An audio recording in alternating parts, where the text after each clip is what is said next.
Hello, sports fans. Welcome to our Super Bowl watch party. I actually planned to be on a little bit earlier than this, but the game is just about to start.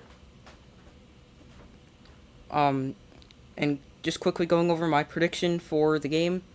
I expect the Rams to win the game by a score of 31-27, with Matthew Stafford winning Super Bowl MVP.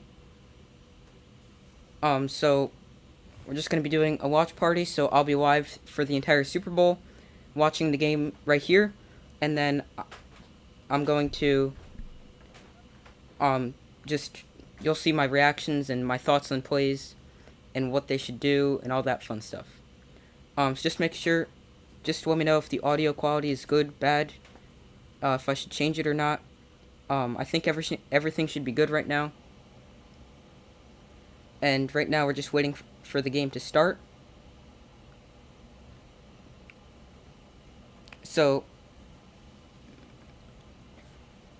if you want to comment who you think's gonna win, or actually, 1 second, let me create a poll, and then you guys can vote on who's gonna win.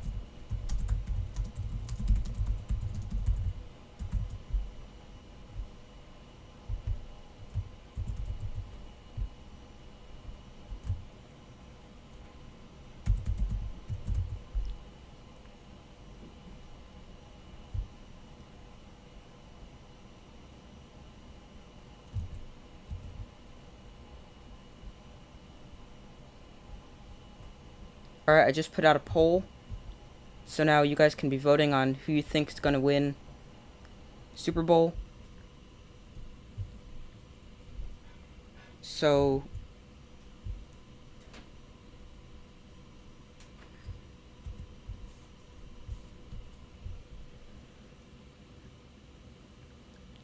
we got a few people saying the Rams are going to win.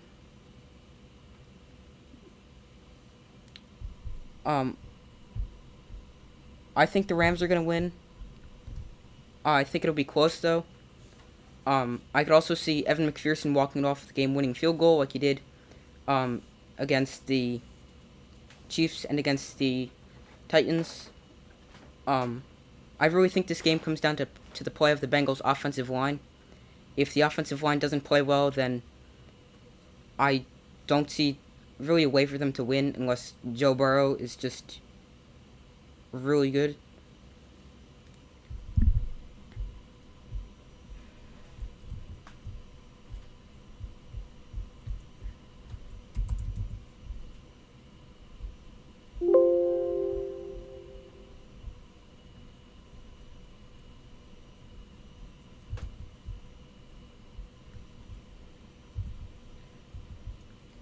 Alright, so we got some people saying the Rams.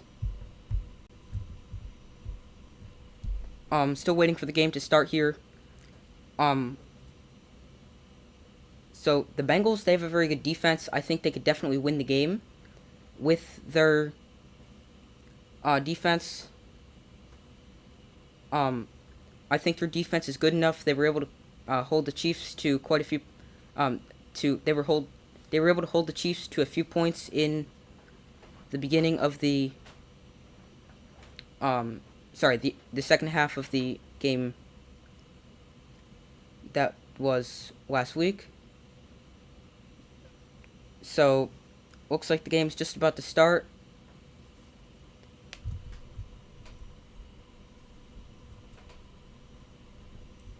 For each team, what went well for them to win? I think the Bengals, their offensive line played well against the Chiefs.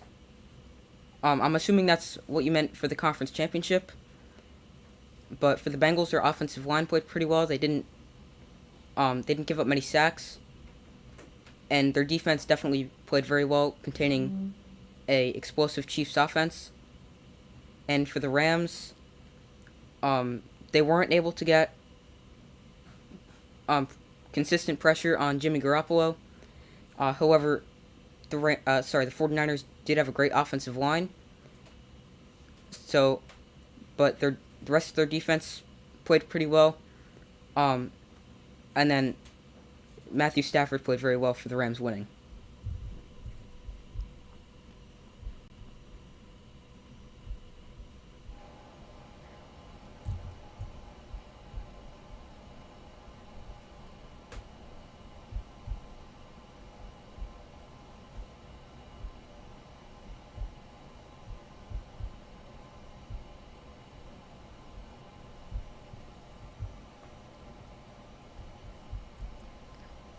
All right, so if you guys just want to say what you think the score of the game may be.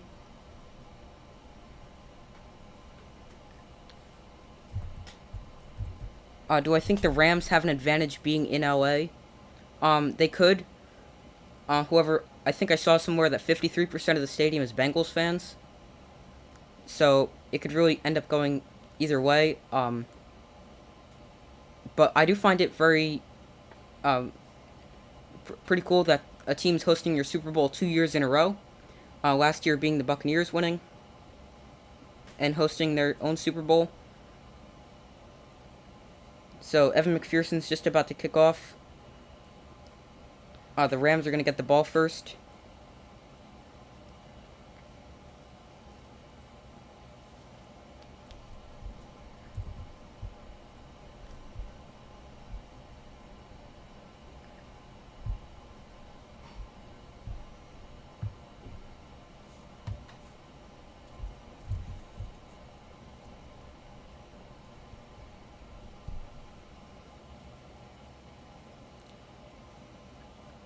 Alright, so Matthew Stafford and the Rams offense are taking the field.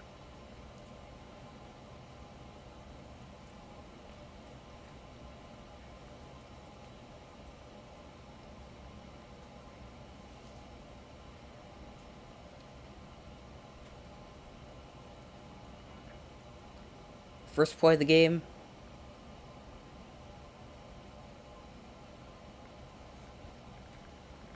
Stafford gives it off to Akers, who gets about 4.5, maybe 5.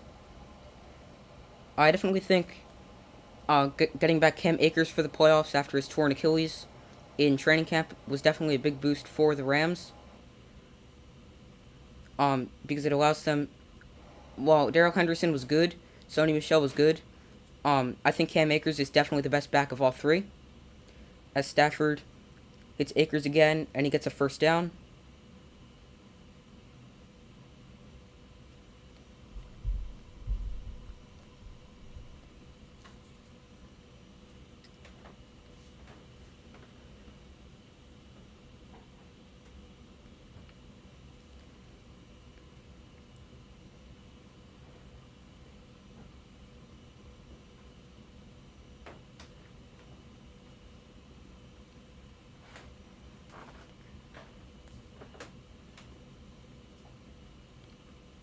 I would guess run on this play. Looks like they're running. They're setting up in formation to run.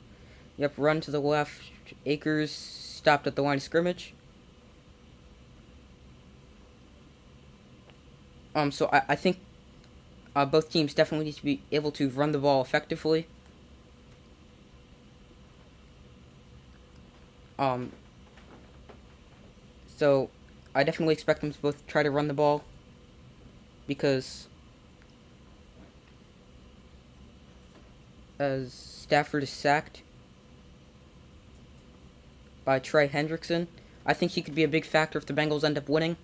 He's a pretty good edge rusher for the Bengals. And then you have a even better pass rush on the other side with Aaron Donald, Von Miller, two of the best pass rushers in the game.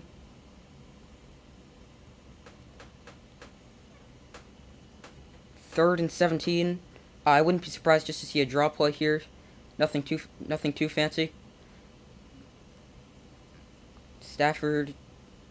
Oop, yep, draw. Stop behind. That was actually Darrell Henderson. Got stopped behind the line of scrimmage. That brings up fourth down. Definitely a very good start for the Bengals defense. And now we're going to see them punt.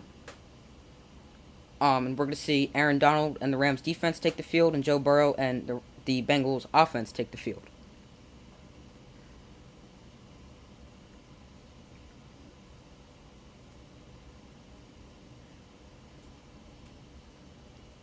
So Johnny Hecker's on to punt.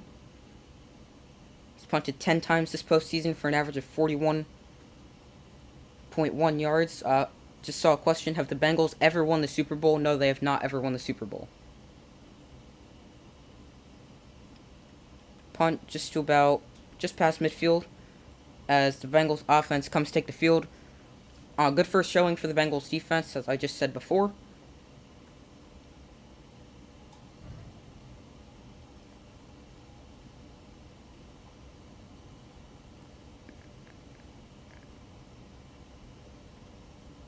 So, um, who do I think the first team is going to be to score? I didn't actually. That was not a question that came up. I just felt like answering that during the commercial break. But that is a very good question. I think the score. Well, actually, how about this? I'll go through the score at each quarter, the end of each quarter. So, at the end of the first quarter, I expect a.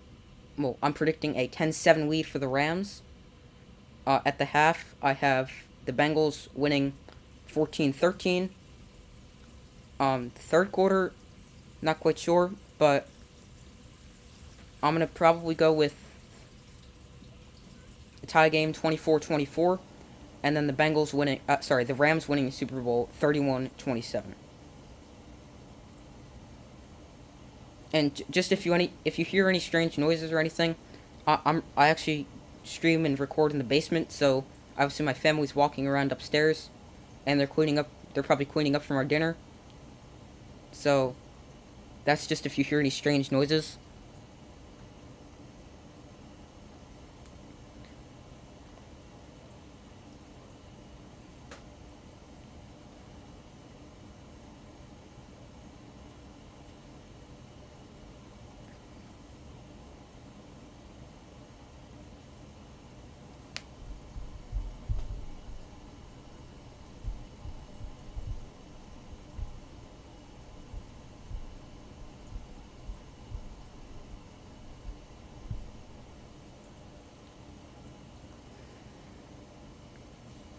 All right, so we're back after the commercial break.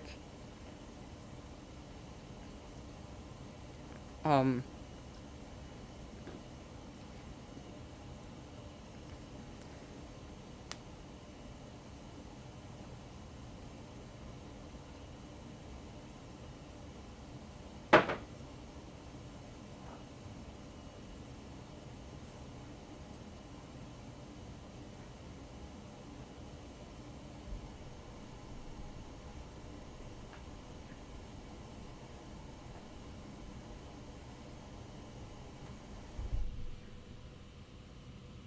all right, so Joe Burrow and the Bengals offense are on the field.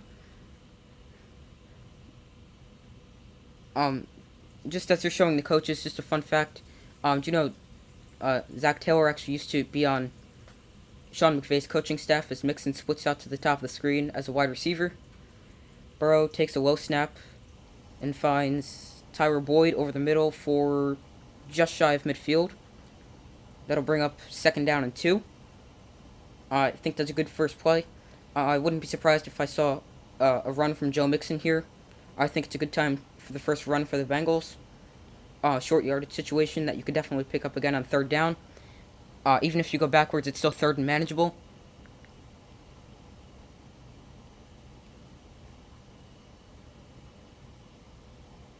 Mixon's to the left of Burrow, and it's a run up the middle. Not really anything there. 3rd and 1, maybe, if you even got that far.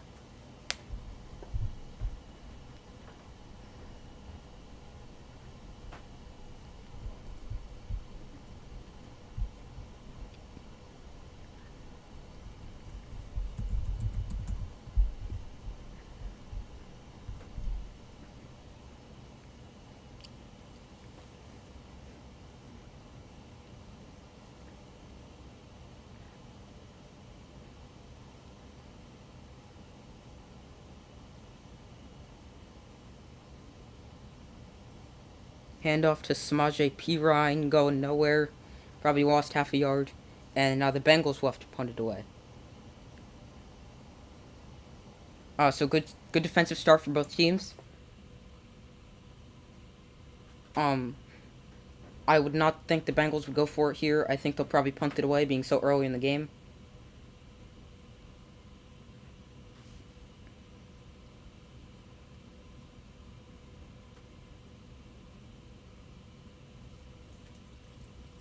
The Bengals are winding up to go for it. Let's see if they actually snap the ball or they just... Oh, they snapped it.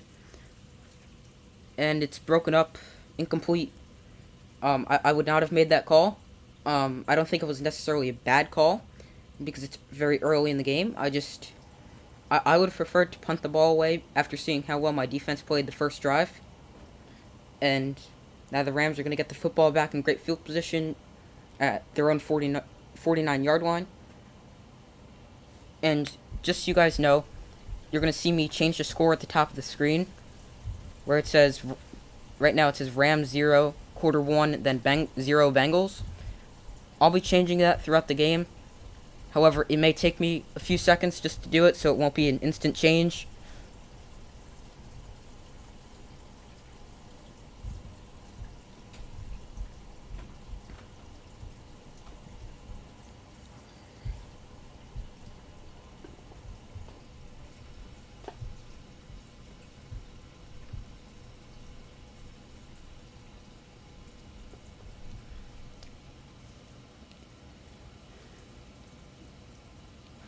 So I would not be surprised to see the Rams maybe take a shot down the field here, because having good field position. Um, First play I think is probably going to be a pass, with Stafford looking not necessarily really deep, but like a medium pass.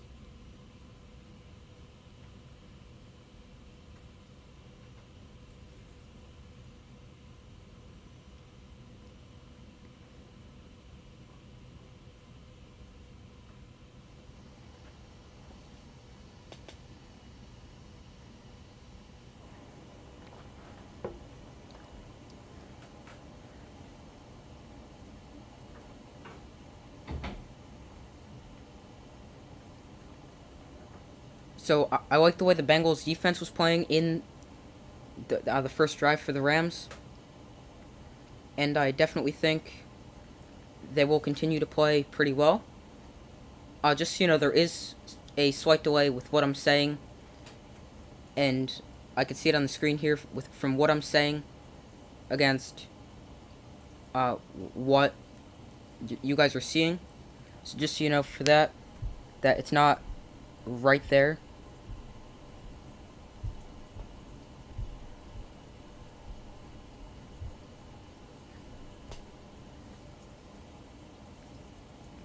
Back from the Super Bowl, to the Super Bowl actually in LA.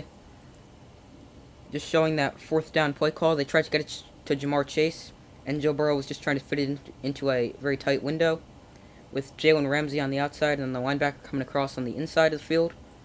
So now the Rams have the ball, just shy of the 50. Beckham in motion, top of the screen. Cam Akers gets stuffed before the line of scrimmage. So still good start for the Bengals.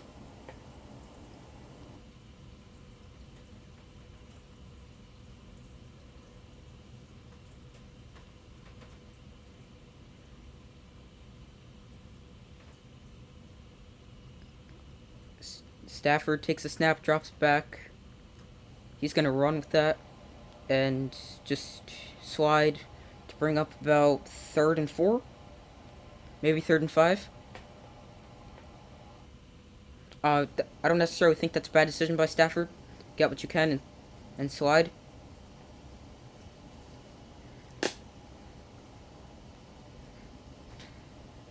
Third and 4 from just over midfield. Stafford alone in the shotgun here.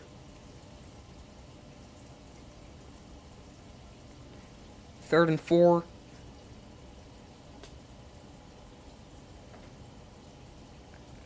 Cooper Kupp motions behind Stafford, takes a snap and goes right to Kupp, and Kupp gets a first down, and he's down at the 24-yard line. I think that's a pretty good decision by Stafford just to go to Cooper Kupp, who has great ability to make people miss in the open field as he did there, and then turn it upfield. Sometimes you actually see the Rams put Cooper Kupp back there to return punts.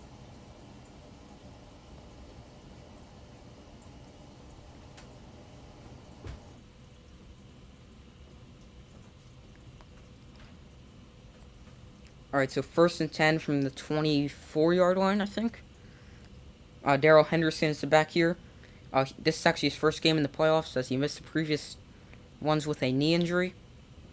As they're going to give to Henderson to the top of the screen, and he's down to about the 21-yard line for a gain of 3.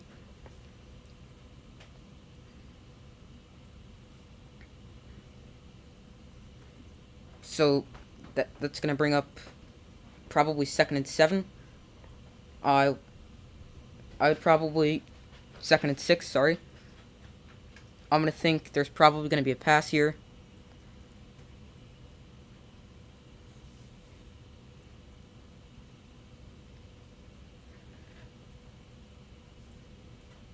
Second and 6, Stafford in the shotgun with Henderson on his left. Stafford takes a snap, looks back to Henderson, and gets a gain of about 3, bringing up 3rd and 2. So here the Rams can do just about whatever they want. They could throw the ball, they could run the ball.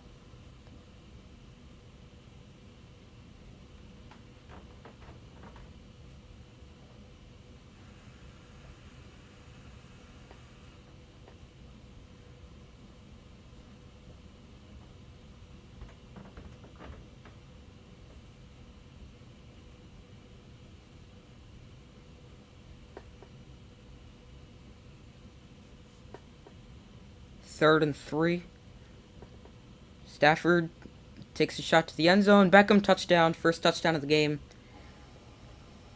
I was actually just thinking about how they haven't gotten an Odell Beckham Jr. involved at all, and there he is catching the first touchdown of the game as the Rams take the early lead.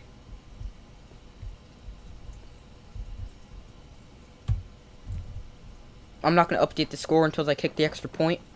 So just so you guys know that. Because I don't want to put the score as 7-0 if they miss the extra point. Nice throw by Stafford there. It's Matt Gay's on for the extra point. And he knocks it through. 7-0 for the Rams.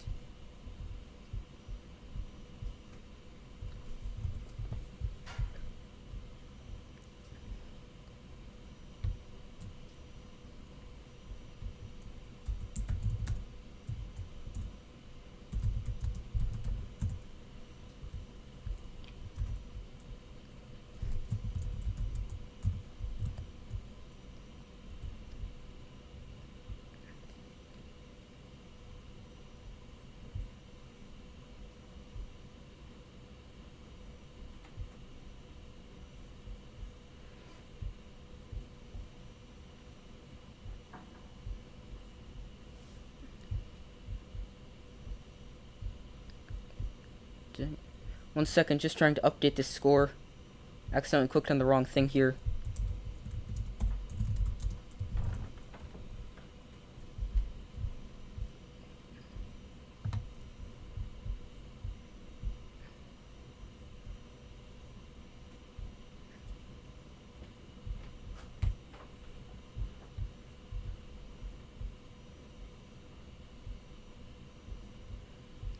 And alright, there we have it. The updated score: Rams 7, Bengals 0.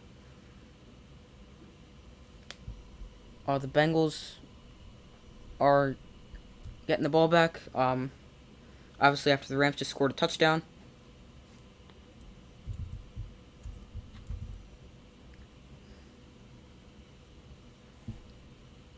Yeah, there is pressure on the kickers, especially when they come in like game-winning scenarios.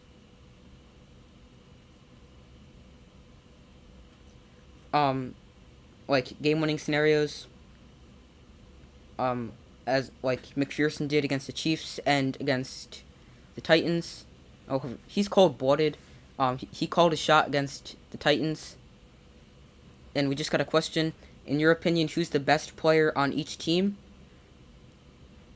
Offensively for each team, I think the best player for the Bengals is Joe Burrow. And for the Rams offensively, I think that's tough, but either Cooper Kupp or Matthew Stafford. Probably Stafford. Actually, probably Cooper Kupp. In my video, I had him my top 5 players in the Super Bowl. I had Kupp at 3, and Stafford was an honorable mention. And defensively for each team, for the Bengals, it's either Jesse Bates, who's a criminally underrated free safety, or Trey Hendrickson. I mentioned him before, as he got the tackle for a loss. And then for the Rams defensively, it's Aaron Donald. He's arguably the best player in football.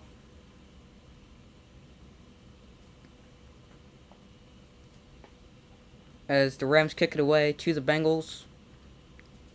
And they're just going to let that one go, starting at the 25-yard line. As Joe Burrow comes back onto the field.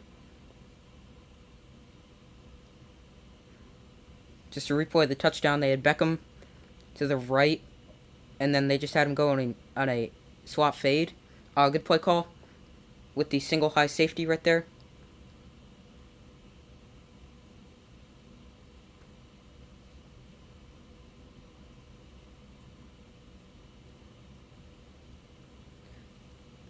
As Burrow and the Bengals offense get Burrow looks for Mixon on the check down, and he's not really doing anything back to the line of scrimmage for nothing else. Just a little swing pass out to Mixon there. I think the Bengals are going to need to do a lot of those quick throws, because they have a below average offensive line. So I like the decisions of the quick passes. Burrow alone in the backfield.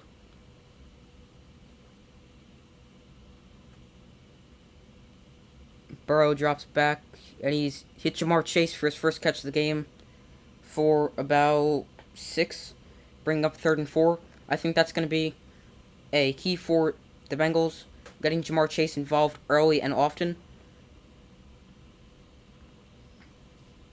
And while, yes, I think right there the Bengals put a double team on Aaron Donald, very smart decision. I think it's going to be hard to get Jamar Chase the ball because he's being covered by Jalen Ramsey. But they definitely need to try to look his way, as he's on the top of the screen here. Burrow lobs it up for Mixon. No, sorry, that's Chris Evans. Just out of reach. And the Bengals will have another 3 and out. The Bengals are going to need to start moving the ball offensively.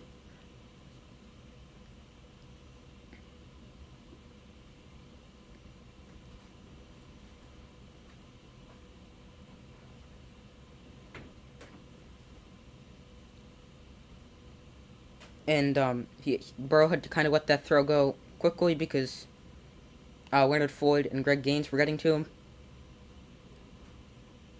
As the Bengals punted away to the Rams. And it's fair caught by the Rams. So let's see if the if the Rams can put together another scoring drive. Last series they had great field position because of the turnover on downs. Here they're backed up more.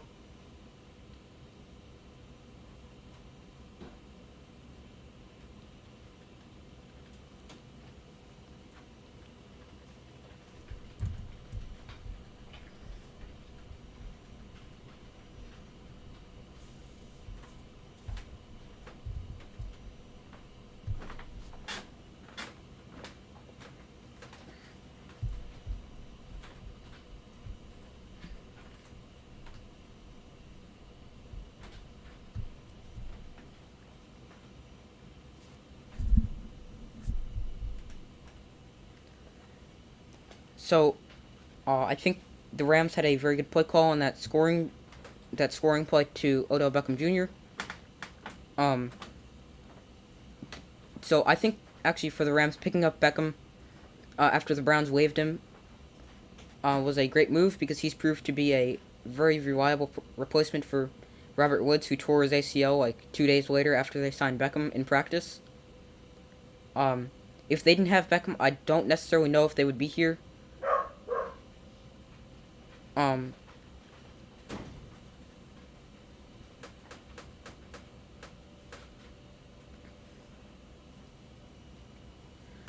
but Beckham's been very valuable to the Rams late in the regular season and here in the playoffs. Because as a team, it's hard to have only one good receiver. I mean, yes, teams could do it. But it's much easier to have two good receivers or two or more three good receivers. This game, both have good receiving cores. As the Rams have Beckham and Cup, and the Bengals have the three-headed monster of Jamar Chase, Tyro Boyd, and T. Higgins. Can the Bengals win if the offensive line does not play well? They could. I don't think it's very likely because that puts a lot of pressure on Joe Burrow. Because he needs to make smart decisions as he's getting hit. So I think they could, but I think it's highly unlikely if the Bengals do win. If the Bengals win and the offensive line does not play well.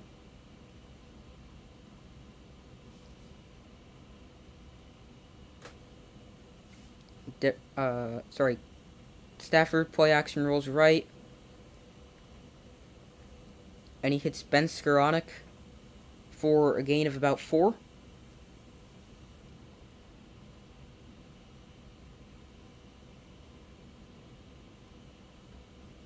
They're just talking about Andrew Whitworth, the Rams left tackle. He's the third player to start a Super Bowl in his 40s, with the other being Tom Brady, who started the Super Bowl last year, and the other being wide receiver Jerry Rice. 2nd and 5 from the 28. No, sorry, the 33. Stafford drops back and flag. Probably a false start. Delay a game. I wasn't really watching the play clock there. I didn't realize it hit 0 before he snapped it. Some teams take timeouts to prevent a delay a game penalty, but I would prefer to take the penalty now and save the timeouts for when it's more valuable, like the end of the half and you're trying to score. So I think taking 5 yards here is versus calling a timeout and only having 2 for later is the better decision than for calling the timeout now and then potentially not having enough time to stop the clock. As the Rams run the ball to about the 30, I couldn't tell exactly who that was with. That was with Sony Michel.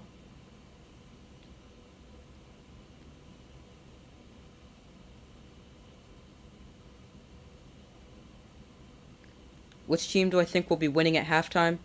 I think the Bengals will be winning 14-13. So a close game at the half. I think it's going to be a close game the entire way through. I don't really think it's going to be a blowout. I think it's going to be very close. Stafford looks... Who's that? That is Van Jefferson for a gain of about 2.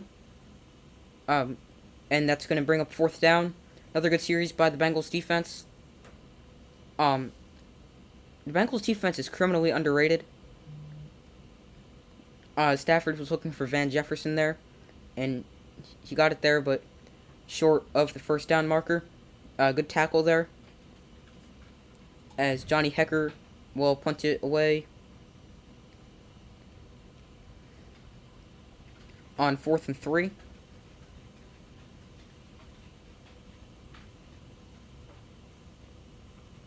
Wow, that's a good kick. Fields it at the 10-yard line. Up to... Still going. The 30-yard line. So good return right there. 20-yard return. It's more fun when the game is close. Yes, I definitely agree. It's more fun when the game is close. I I think it makes it more entertaining. It makes it more dramatic.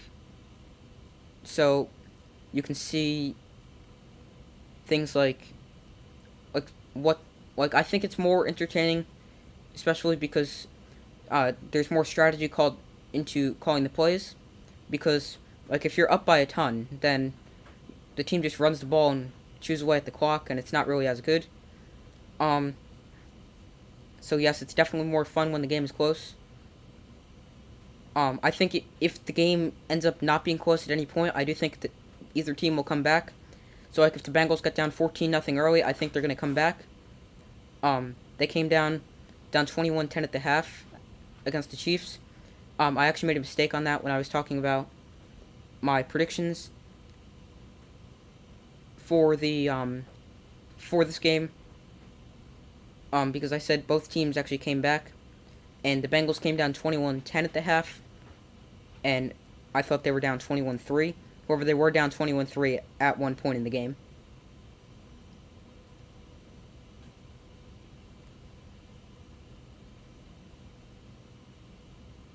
So we're almost done with the first quarter. Does not feel like I've been sitting here for almost 40 minutes streaming already. But apparently it's been that long. I don't think it doesn't feel like it's been that long, but apparently time flies when you're having fun or watching something interesting. I don't know.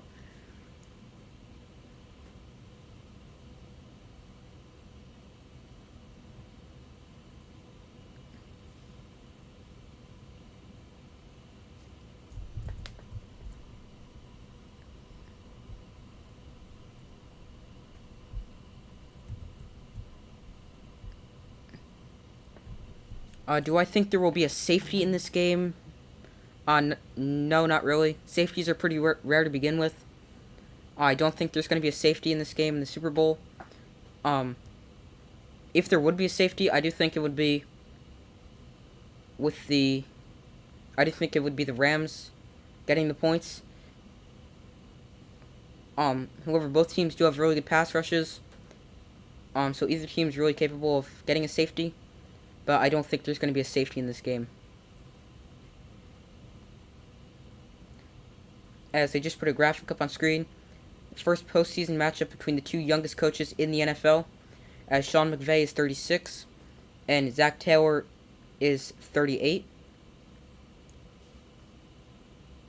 As the Bengals and Joe Burrow line up at the 30-yard line with a handoff to Mixon, who's still going up to the 44-yard line. Good run right there by Mixon. Good job staying on his feet after the initial contact. As I believe that is the Bengals' first down of the game, as they get that at roughly the 2-minute mark of the first quarter.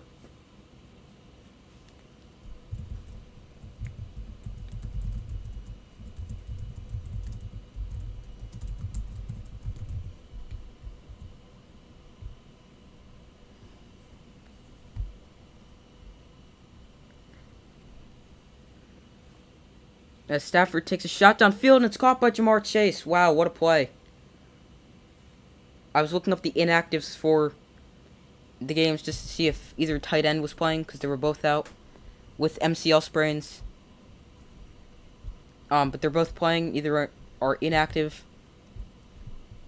Great catch by Jamar Chase on Jalen Ramsey. Good decision by Joe Burrow to go after Jamar Chase. That was a very good catch.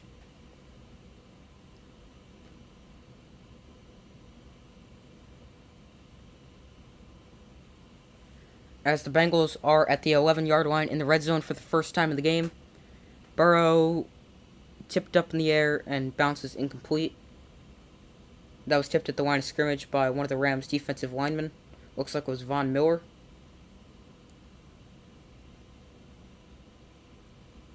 As 38 seconds remain in the first quarter. Let's see, who was that deflected by? Yeah, it was deflected by Von Miller.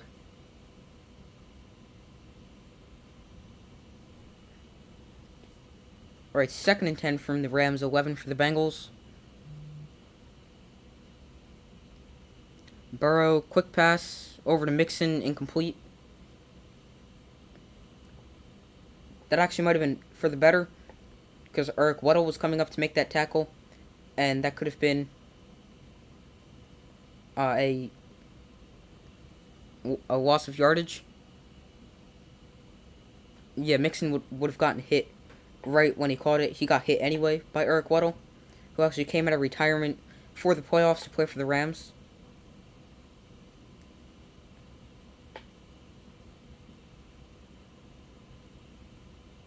Will anyone other than Joe Burrow or Matthew Stafford attempt to throw a pass in the game, as that is intended for T. Higgins and falls incomplete? Good coverage there. 4th and 10. I think we could see it. I don't necessarily think we will. I don't think so. However, I wouldn't be surprised if we do, as Burrow was looking for T. Higgins there, as he was matched up against Jalen Ramsey. If you put the ball a little bit more in front of him, then that could have been a touchdown or a first down, but a little bit further behind, and Jalen Ramsey was there to break it up. But back to your question. I don't necessarily think anyone will attempt to pass. But if someone else does, I would expect it to be Odell Beckham Jr. as the Bengals cut into the Rams' lead, now leading by a score of 7-3, as Evan McPherson makes his first kick of the Super Bowl. McPherson's actually a great kicker, and he's only a rookie. I saw someone comment actually on my Super Bowl prediction video that McPherson would win the game for the Bengals 31-28. I could see that happening. He's been so good in the playoffs.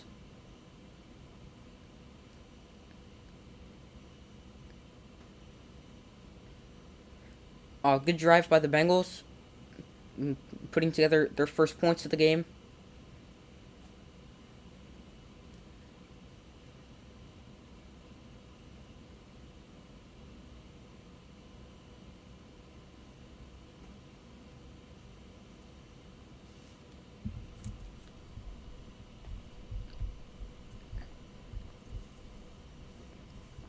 As the Rams send it away, the Bengals send it away, and the Rams would have bounced for a touchback.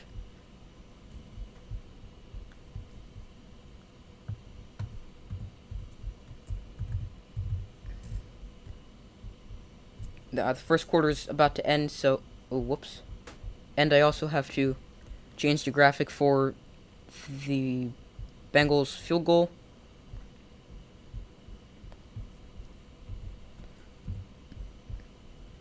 So I'm just gonna make it say second quarter, just because they can take a while to make. Not a while, but they sometimes take a little bit longer.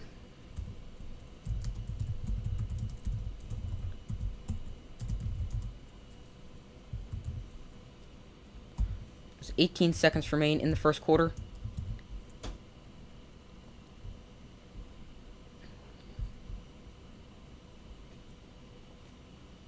As the clock's running, let's see if they're going to snap it here. No, they're not going to snap it, and that brings us to the end of the first quarter. As the Bengals are trailing the Rams by a score of 7-3.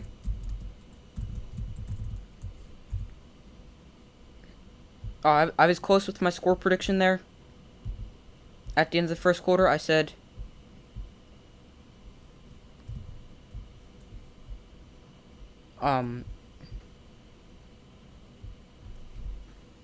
I said 10-7 at the end of the first quarter, and it was 7-3, so I was close.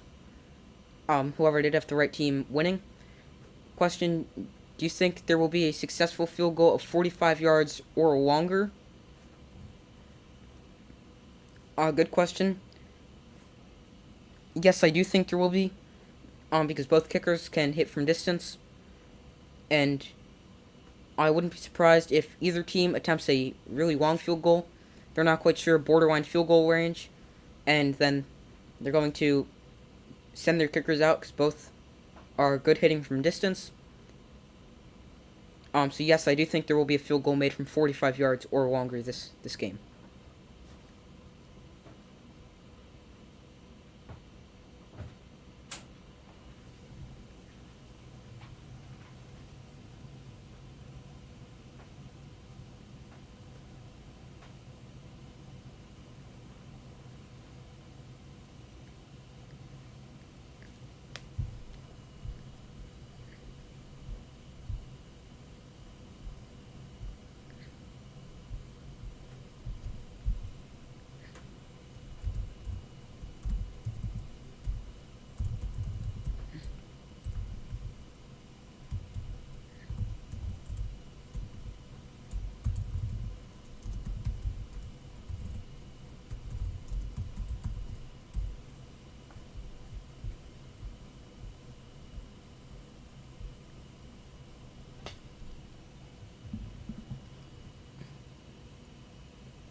Just checking something real quick. Hold on, please. Um,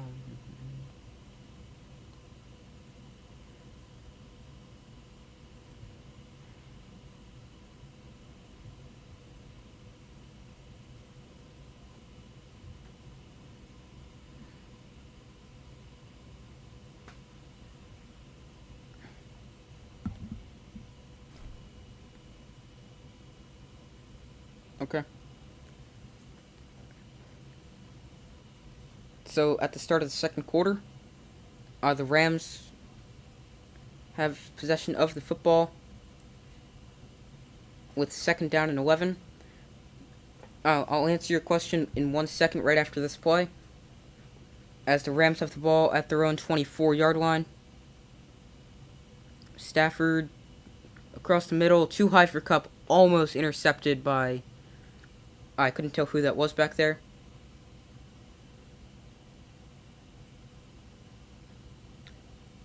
Will there be a defensive or special teams touchdown? As they're just showing Urk, what it looks like he may have hurt his shoulder or something on the hit he put on Joe Mixon. But good question. I'm not quite sure.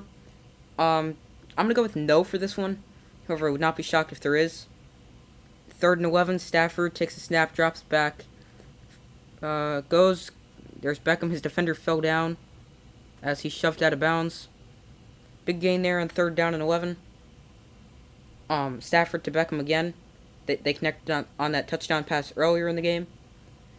Which team do I think will have the most penalties in the game? That's a very good question. I really don't know. 1 second.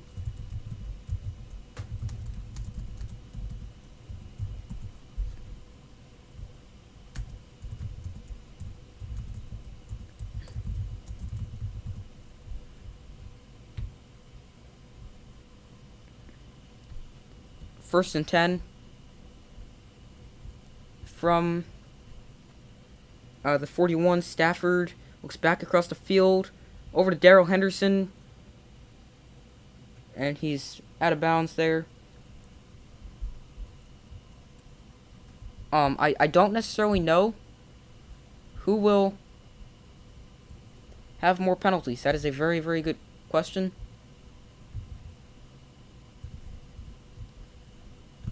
Probably... Oh, they had Darrell Henderson matched up against Trey Hendrickson. He's the defensive end. But I would guess the Bengals, but I really don't know for that question. Good question there. Handoffs to Henderson down to the 10-yard line. Rams are moving the ball very nicely on this drive after the negative first play. So it seems like the Rams are going to use a combination of Henderson and Akers in this game. We've seen Henderson a little bit more I think, so far.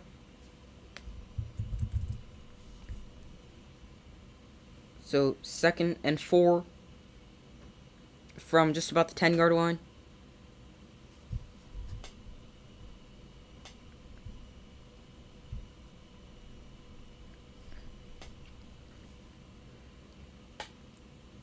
From just behind the 10, and it looks like a timeout is called by the Rams. Just checking in on the stats here.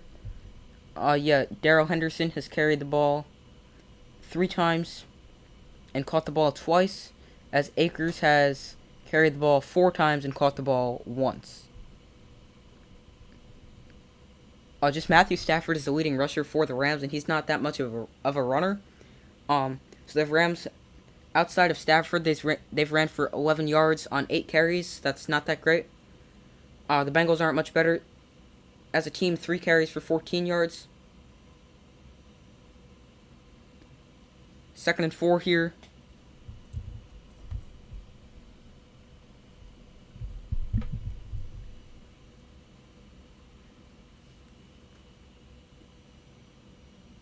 Stafford under center with Henderson as the back here. Play action, and he's looking for Cooper Kupp. Caught him. Touchdown Rams. 13-3 right now. Extra point would make it 14-3. Stafford has found both his good receivers here early in this game. First Beckham and now Kupp. Cooper Kupp was actually the offensive player of the year here. So he actually won the receiving triple crown,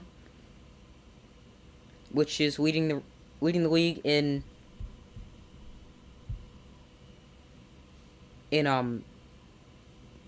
receptions, receiving yards, and receiving touchdowns. And it's a fake, and it's picked off, and they're lateraling the fake, because if you return it, you get 2 points, and 13-3. Wow, that's an interesting play call by the Rams. I was not necessarily expecting that. I was just taking the point right there instead of trying to get 2. But the Rams are up 13-3.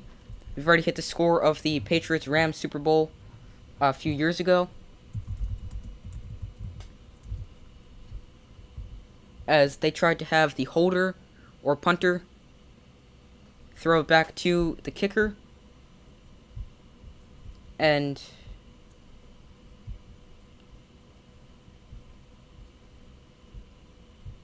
one second, I'm just changing the score here.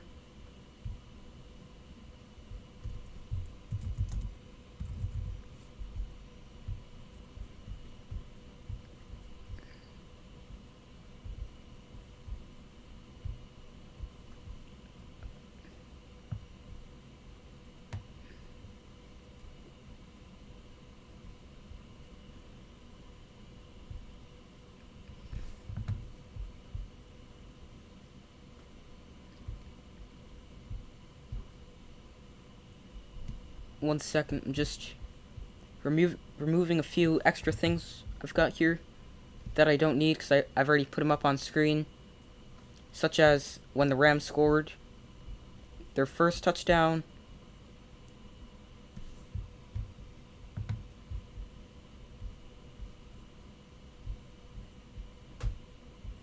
Alright, there we go. We got another question here. Will any single player, in your opinion, score 2 or more touchdowns? That's a very, very good question. Obviously assuming you mean aside from the quarterback, because I think both quarterbacks will have 2+ passing touchdowns. But for the Rams, I like Cooper Kupp to do that. If a player were to score 2 touchdowns, because he's already gotten his first. And for the Bengals, that's a good question. I think I'm going to actually go with Joe Mixon right there. He's a running back he can catch the ball, he can run the ball. I like Joe Mixon to do that for the Bengals. However, I'm not necessarily sure if the Bengals will have a 2 touchdown player. But the answer to your question, I guess you're looking for, is yes, and I think that's going to be Cooper Kupp. Another good question: who do you think will throw more interceptions, Matthew Stafford or Joe Burrow? That is a very good question.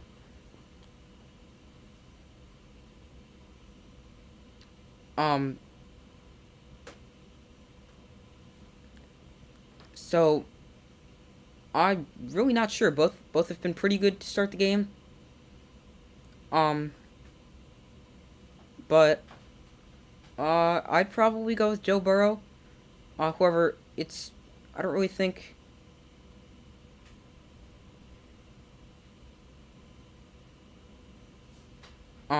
there's gonna be many interceptions, and that was actually a bad hold, as they just showed the replay, and a commenter or viewer pointed that out. Thank you for pointing that out. Yeah, hopefully that doesn't come back to haunt them. I don't necessarily think it will, because you could just go for 2 the next time you score, as Burrow hits, looks like Tyler Boyd in stride for a first down to move the chains. A good quick completion to Tyler Boyd out of the slot right there for Joe Burrow.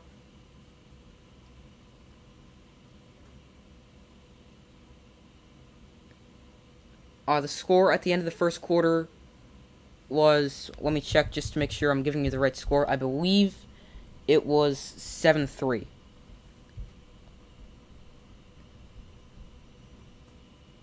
Handoff to Mixon. Gets about 2 yards.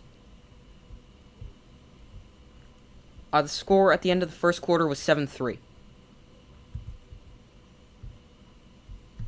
And the Rams are missing an extra point after they scored a touchdown because of a messed up hold by the punter. So they tried to turn it into a fake extra point or a fake field goal, and they failed. So now it is 13-3. And graphic popped up just now on the screen of the broadcast, and as Burrow hits Jamar Chase for another first down. Aaron Donald has played, I think now 12 pass rushing snaps, and has yet to get even a pressure on Joe Burrow, as that's Jamar Chase's second catch of the game. He was named Offensive Rookie of the Year. He set the record for most receiving yards by a rookie. He broke his former teammate Justin Jefferson's record, who Jefferson set that record last year, as Chase now has 3 catches for 62 yards. 1 second.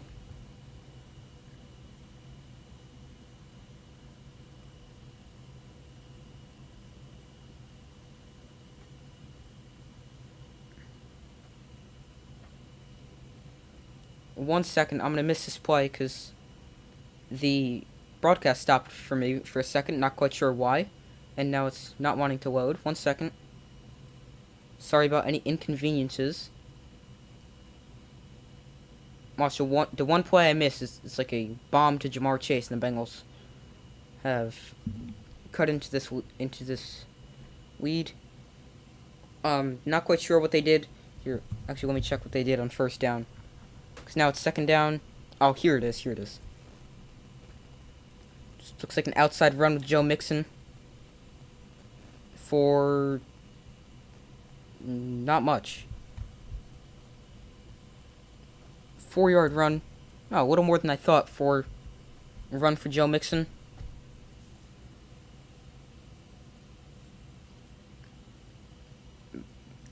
Burrow out to Mixon.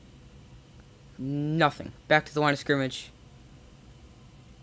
for just a completion that doesn't really do anything, as 9.5 minutes remain in the second quarter.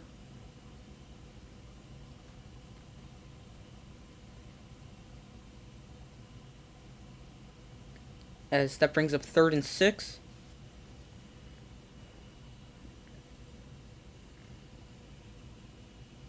Which quarter will have the most points scored in it? That's a good question. I think I predicted in the beginning of this game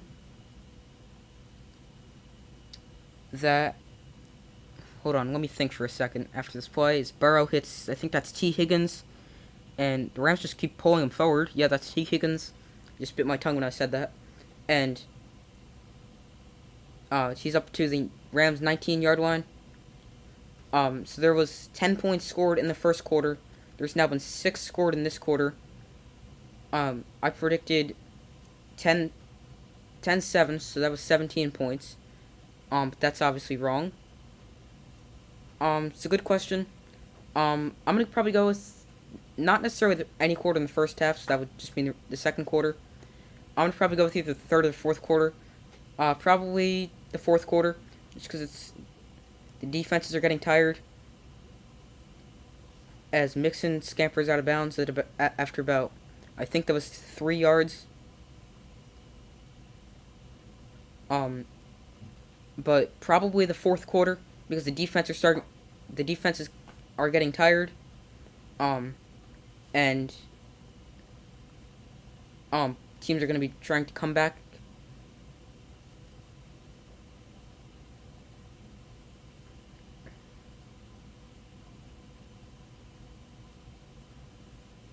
Second and 6 from the 15. Burrow alone in shotgun, takes a low snap, and he hits Joe Mixon, who wind up as a wide receiver. Ooh, that's a bad spot. I think they should give him a spot more like the 10. I don't think that's a good spot. Let's actually see where they do end up spotting this, but where the ref at the bottom of the screen came in, I think that was a bad spot. As right now it appears the Rams have both their star pass rushers, Von Miller and Aaron Donald, both not on the field at the moment for this upcoming 3rd and 2 play. As Joe Mixon lines up to the right of Joe Burrow. Jamar Chase motions to the back. They throw it to Chase, and he gets the first down and is out of bounds and tackled down at about the 7-yard line, which is good enough for a first down. A good play call to get Jamar Chase the ball. And as you see, Jalen Ramsey did not go with him across the field. So that also would not have been a bad idea to maybe... That was a nice catch by Chase, actually. Behind him with one hand. But I wouldn't be surprised if they threw it to him past the line of scrimmage because Ramsey did not go with him. Mixon, no gain on 1st and goal. That brings up 2nd and goal from the 7.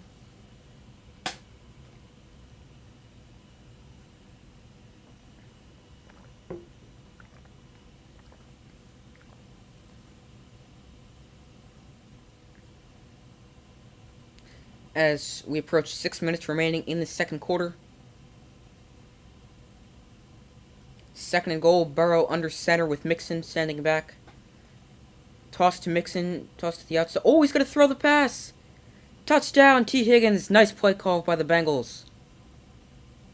Very nice. Nice play call. As T. Higgins catches it from not Jamar Chase. Joe Mixon. What a play call right there by the Bengals. Everyone came up to stop the run, and everyone let T. Higgins get back there. Very, very nice play call. As T. Higgins just snuck back behind the defense. We actually saw Derrick Henry do that against the Chiefs earlier in the regular season. That was a matchup the Titans dominated. He threw a touchdown pass. I forget exactly to who. But similar play call. It wasn't a toss. As the Bengals cut into the lead, making it now 13-10.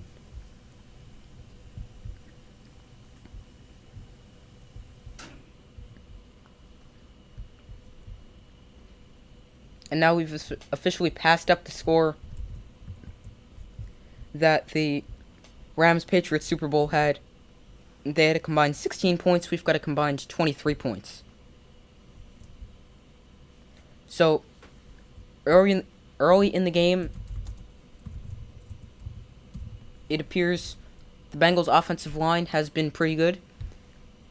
Joe Burrow's still alive back there, so that's a good thing. But they've done a pretty good job providing a few running lanes for Joe Mixon and also allowing Joe Burrow to have some time to throw back there.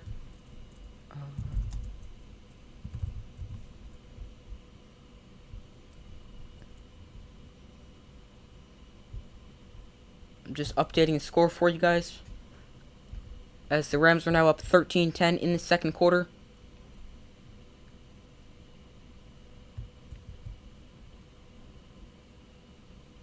Yes, the Rams were not expecting that play. I like that play call. So now the answer to your question previously, will anyone other than Joe Burrow or Matthew Stafford attempt to throw a pass in this game? The answer is yes. Joe Mixon has thrown a touchdown pass to T. Higgins. Wouldn't that be something if Joe Mixon had more touchdown passes in this game than Joe Burrow? That would be something interesting to think about.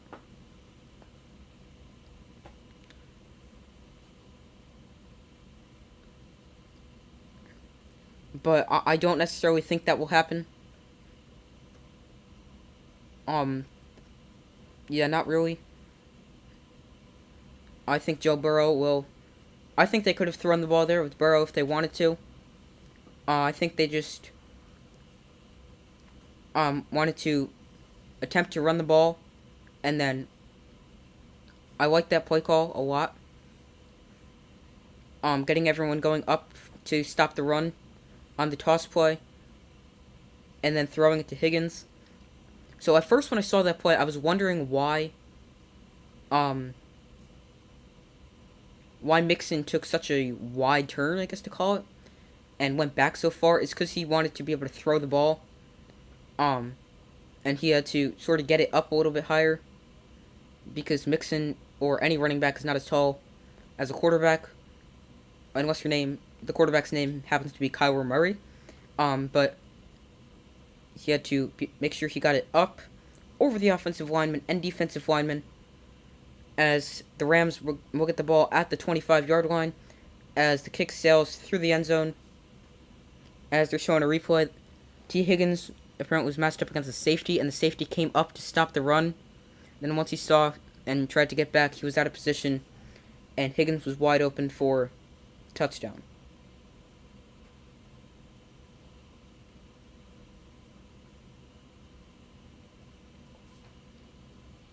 As the Rams now have the ball.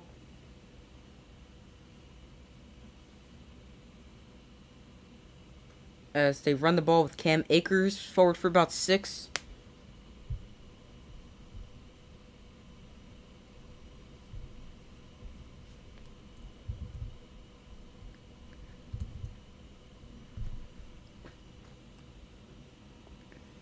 Second and 4. I would not be surprised to see a play action here. I think would be a good time for it. Yep, play action.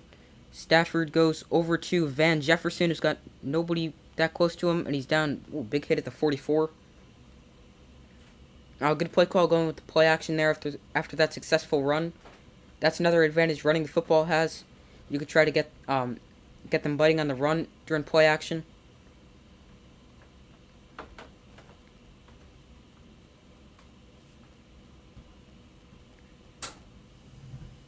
Stafford's under center with can't tell who that is back there. I think it's Cam Akers. Can't see his number, but I'm pretty sure that's Cam Akers back there. At the 44, yes, that is Akers, and he dives forward for, depends on where they're going to spot that, 1 or 2 yards, not quite sure, depending on the spot. He's either at the 50 or the Bengals 49-yard line.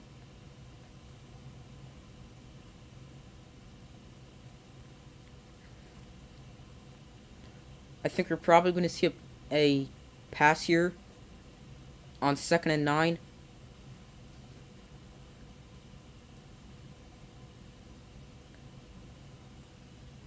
As Stafford is in the shotgun with, again, I'm pretty sure that's Cam Akers standing next to him on 2nd and 9. Oh, sorry, the 45-yard one. I don't know why I said the 50 before. Stafford has time. Dropped by Odell Beckham Jr. I think he hurt his knee on that play. That's a big blow to the Rams. dropped by Beckham, and he hurt something on it. Not quite sure what it was. As that brings up 3rd and 9. Hopefully Beckham's okay.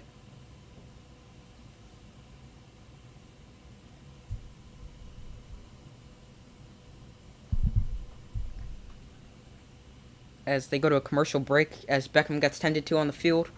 So now it appears the Rams will have Van Jefferson as their second wide receiver, and hopefully hoping for the best for Beckham and the Rams.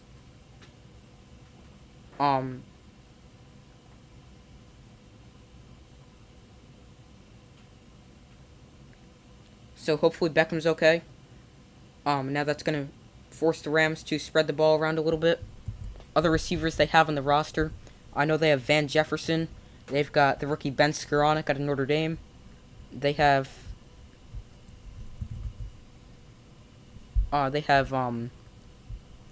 I'm forgetting his name right now. He's their kick returner. I can't think of his name. 1 second.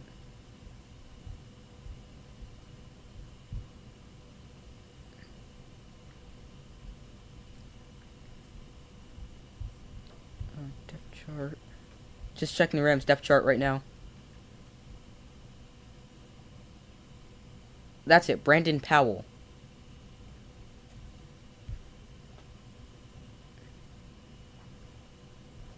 I'm not quite sure. Ben Skoranek's not listed on the depth chart as... Oh, there he is. I missed him. Sorry about that. Ben Skoranek. They have... Now left they have Cooper Kupp, Ben Skoranek, Brandon Powell, and Van Jefferson. Oh, Tyler Higbee is not playing in this game. Sorry. Kendall Blanton is the backup tight end who started. Higbee was actually placed on the IR. And for the Bengals, they do have CJ Uzomah playing, as we saw him run off the field earlier.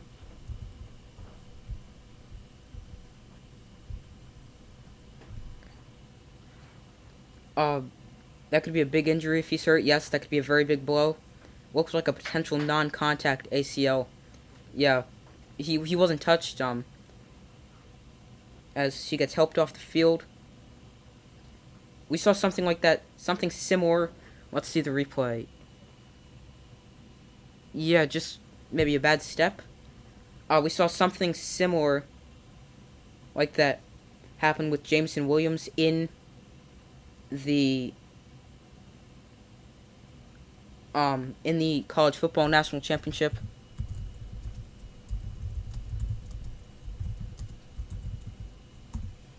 Beckham actually tore his ACL last season as Kupp hits 88. I'm not sure who that is. It might be... 1 second. I don't know who 88 is right there.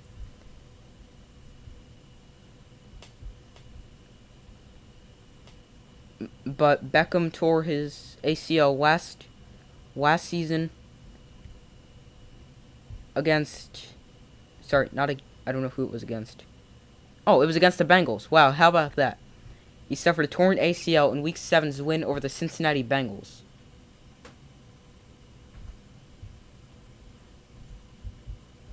That was his left knee. Now, can't remember which knee he was grabbing. I think it was his left knee as well. So that could be bad for his already surgically repaired knee. As the Bengals get a false start on Kendall Blanton, the rookie tight end, who's filling in for Tyler Higbee.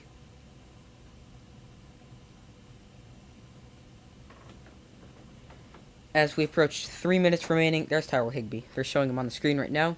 As 3 minutes remain in the first half, 1st and 15 from the Rams at the Bengals' 44-yard line. As play action from Henderson, Stafford Chase throws out of bounds, intended for Van Jefferson. That really wouldn't have been anything that bad for the Bengals, because he would have gotten shoved out of bounds right there. In fact, he was shoved out of bounds as if he did catch it.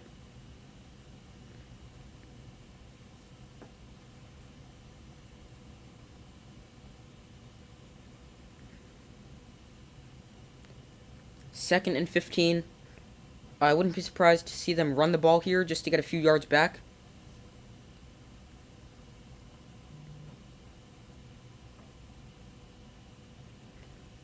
Yep, a run to Cam Akers, who doesn't really get anything. Gets 1 yard, if that. Good coverage there on the run, expecting it for the Bengals.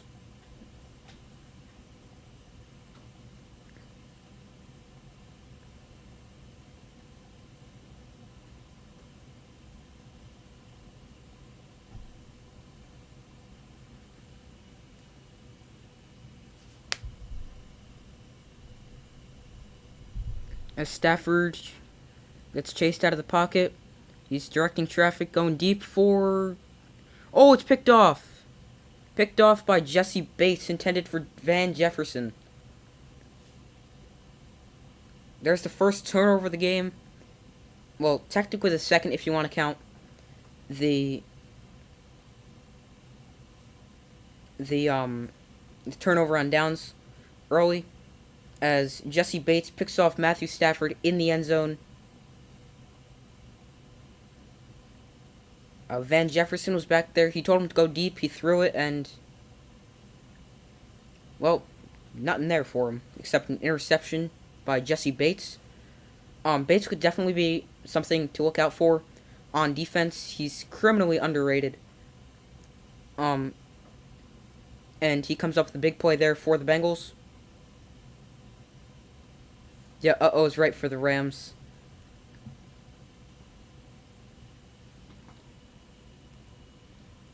I don't necessarily agree with... like, I'm not necessarily sure that taking a shot right there was the right option. If I recall correctly, it seemed like Stafford had a few yards in front of him. He could have just taken there to make it... Or was that third down? Sorry, now I can't remember. Let me see, 1 second.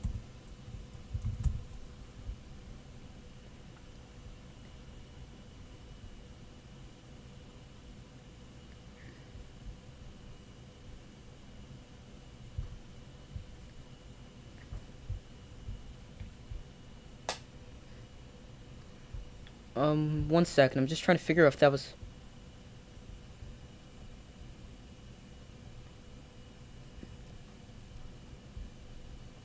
Yeah, that was 3rd and 14. We're also at the 2-minute warning here in Super Bowl 56. The wide receiver didn't even attempt to make a catch at that. That's because it was sort of underthrown by Matthew Stafford. But I do agree he should have at least made an attempt to maybe knock it away from Jesse Bates. Or something like that. We're also at the 2-minute warning. So, the Bengals are getting the ball back. Sorry, we're a little before the 2-minute warning.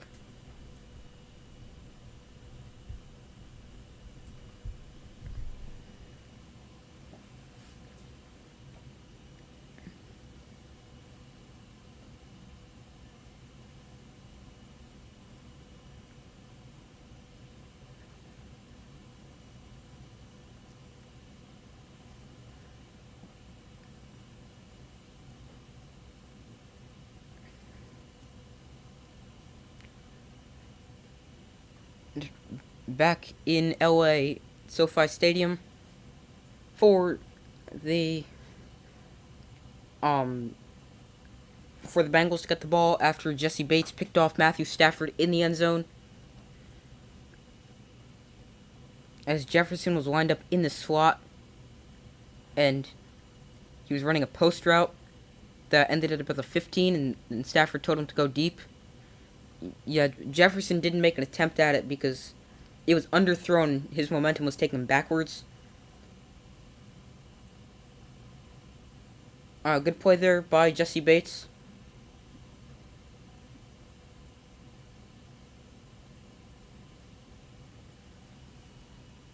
So we have the 2-minute warning.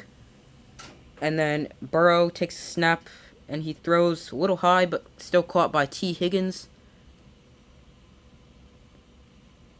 as the clock winds under a minute 50 remaining. As that brings up second down. I want to say 2nd and 6, but I'm not quite sure. I think it's 2nd and 6. Let's see. 2nd and 5. I was close. I may look for Jamar Chase here. It looks like T. Higgins is matched up on the side with Jalen Ramsey. As Burrow just dumps it off to CJ Uzama, who picks up the first down. There's a first down. Minute 17, minute 16, 15. As the clock winds. Here, as we approach halftime. Burrow winds up in the shotgun with Mixon to his left. Takes a snap. Just throws it away. Smart decision there. I was about to say just throw it away right before he said that. In fact, you may have heard me start saying that right as he was throwing it. Smart decision by Joe Burrow.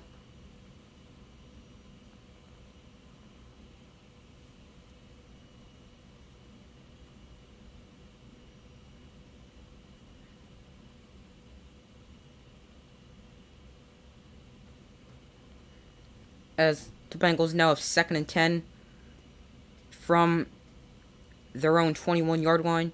They still have all 3 timeouts remaining. As Burrow throws the out route to Tyler Boyd, and he was tackled inbounds. That clock's going to run as the Bengals take a timeout to stop the clock. As that brings up 3rd and 3.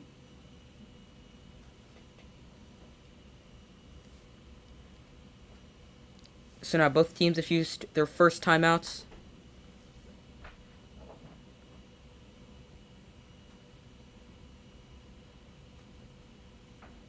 Does Jalen Ramsey always wear the face covering? Can't imagine it's that hold. Good question.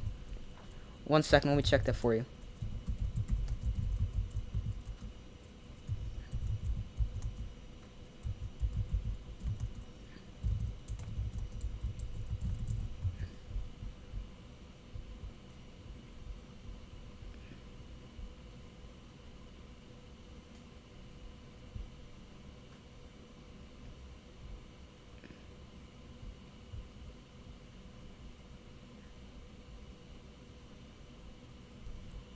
I'm not sure. Oops, I just missed a play.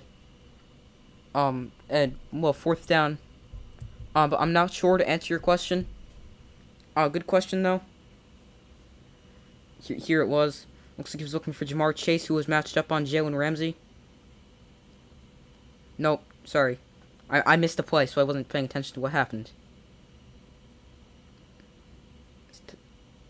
Looks like there was good coverage. And, Joe Burrow got sacked on the play. So now the Rams will get the football back. As they try to add to the lead before half.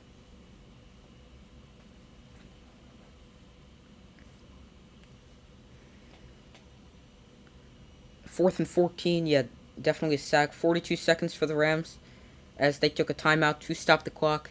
So by taking that timeout, I imagine the Rams are going to try to score. Especially because the Bengals are punting from the punter's standing at his own 3-yard line. Sends it away, just got it off, looked like it almost got blocked. Good kick. As it's returned up to the 41-yard line. And Matthew Stafford and the Rams will come out with 30 seconds, even remaining on the clock, in the first half of this football game.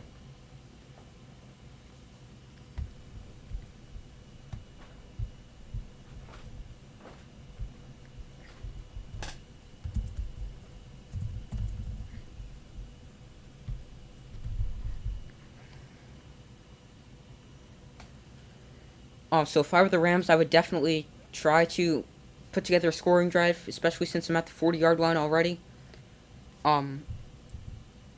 Oops, 1 second.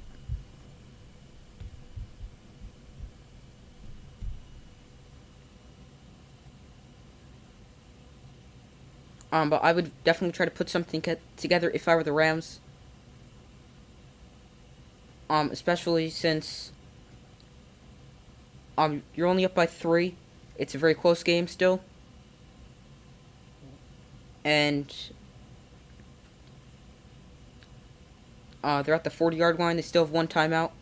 I would imagine they would try to save that either for a timeout or the timeout for either a field goal attempt or a final shot at the end zone, depending on where they are on the field. And now if the Rams weren't going to take the chance at scoring here, I would be surprised because they took the timeout right before the punt. If they didn't, I would have imagined the Bengals run it all the way down before they kicked it away.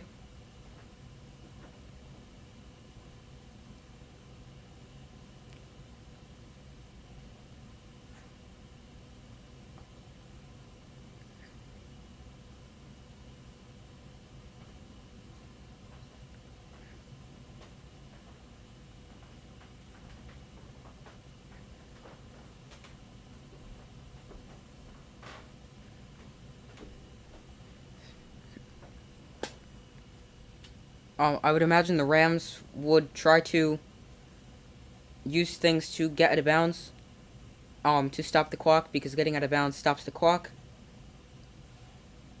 Um, so can't really think of anything to say right now. Um, oh, good, they're back. Both quarterbacks have been sacked once. Similar in terms of yardage. Stafford's thrown 2 touchdowns and 1 pick to Burrow's no touchdowns, no picks. At their own 41, Stafford, Cooper Kupp motions behind him. Stafford across the middle, intended for Darrell Henderson, and it is incomplete. I don't necessarily mind that play call, trying to get a good chunk on first down.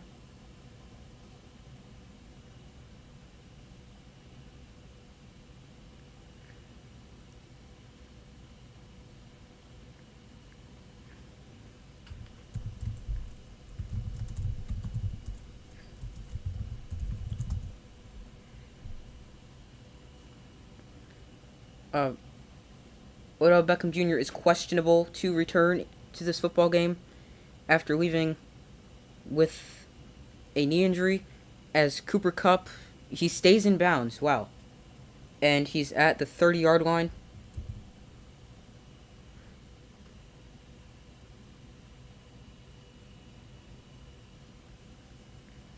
Third and 1, as the Rams take their final timeout with 18 seconds remaining.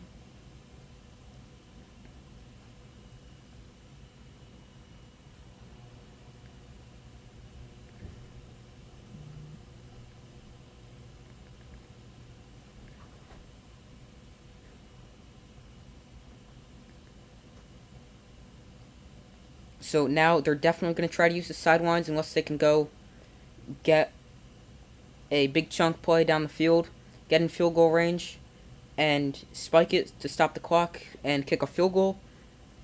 What they would not do is run a quarterback draw like the Cowboys did against the game against the 49ers.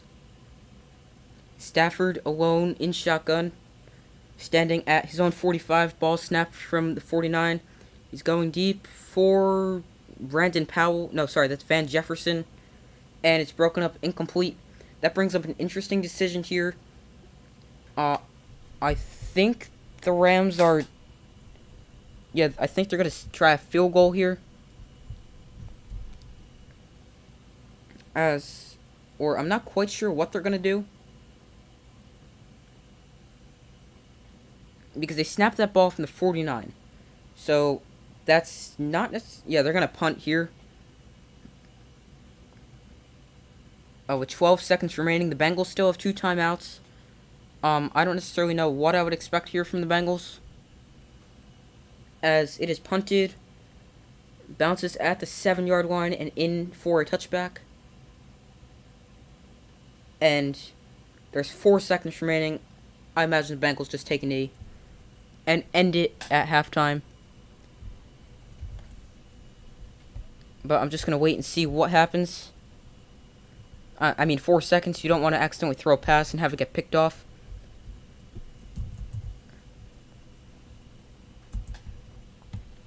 Um. Yeah, they're just taking a knee. And we've officially reached the halfway point here in Super Bowl 56, with the Rams winning by a score of 13-10 at the half.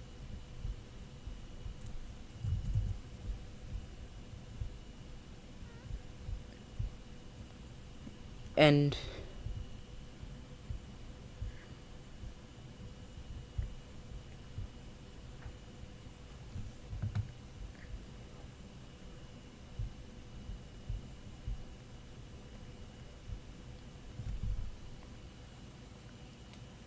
so we're gonna go over what each team did well in the first half, what they need to do in the second half in order to win. Remember, halftime's always a little bit longer in the Super Bowl because they have a special halftime show. And we're going to take a quick break here on our Super Sports Central live stream. And I will be back in a few seconds. And so stick around here, and I'll be back in just a minute.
Okay, sorry, I know I was muted just then. I forgot to turn my microphone back on. But now it's on. Should be good. Um, 13-10 at the half in favor of the Rams. Just going over some of the first half stats. Sorry, I'm just going to turn this way just so I can look at them. So I'm going to pull them up on my computer that I'm streaming on over here. Also, just, I'm very sorry, but there's a huge delay, it seems like, for me. But 13-10 at the half.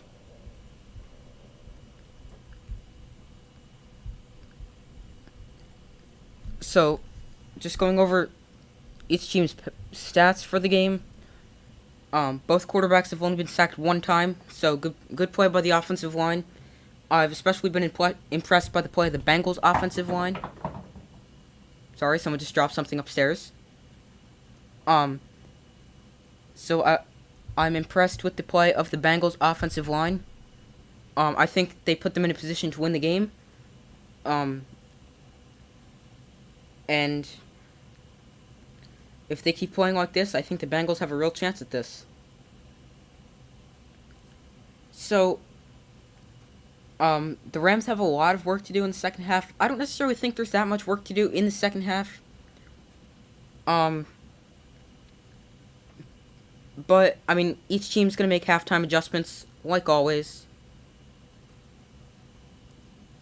But, something for the Rams, I would imagine they're going to run the ball and try to get back to doing that, because they ran the ball only 12 times through 18. However, they averaged a putrid 2.2 yards per carry.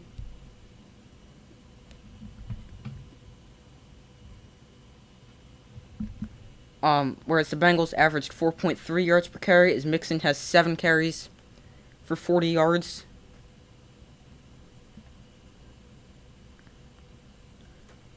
The Bengals have not turned the ball over unless you want to count that turnover on downs, which they had in their opening possession of the ball game.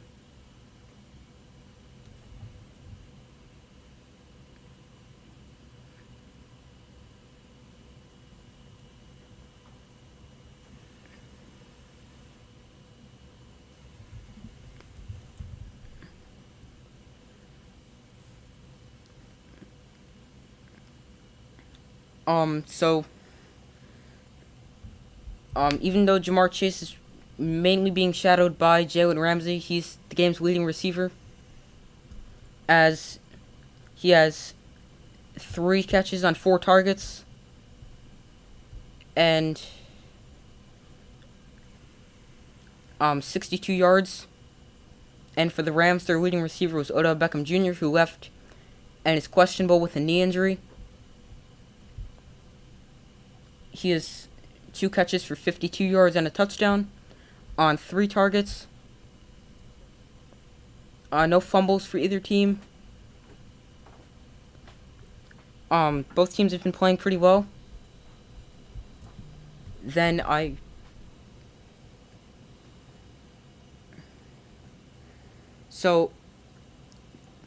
been...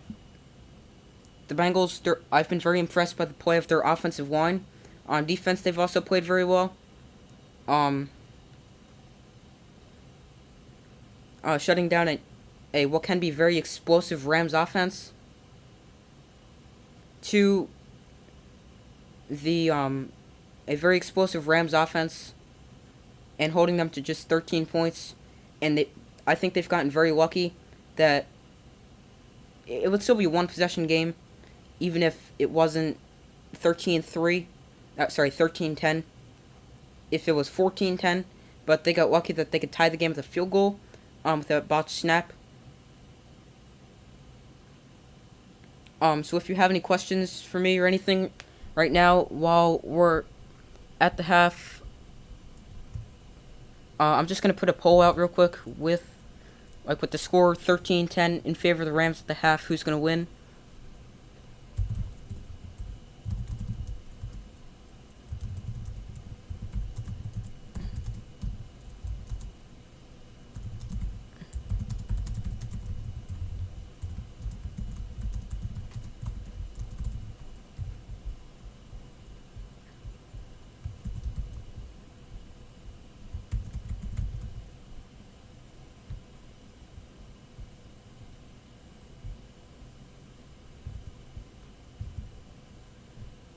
Alright, so I think I put it in there. It should be there.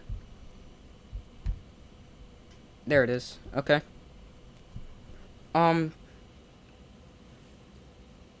so I'm still gonna go with the Rams here.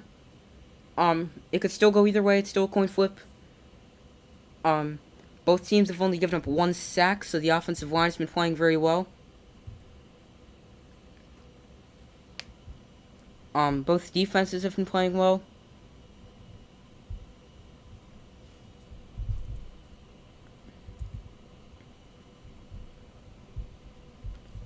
Um,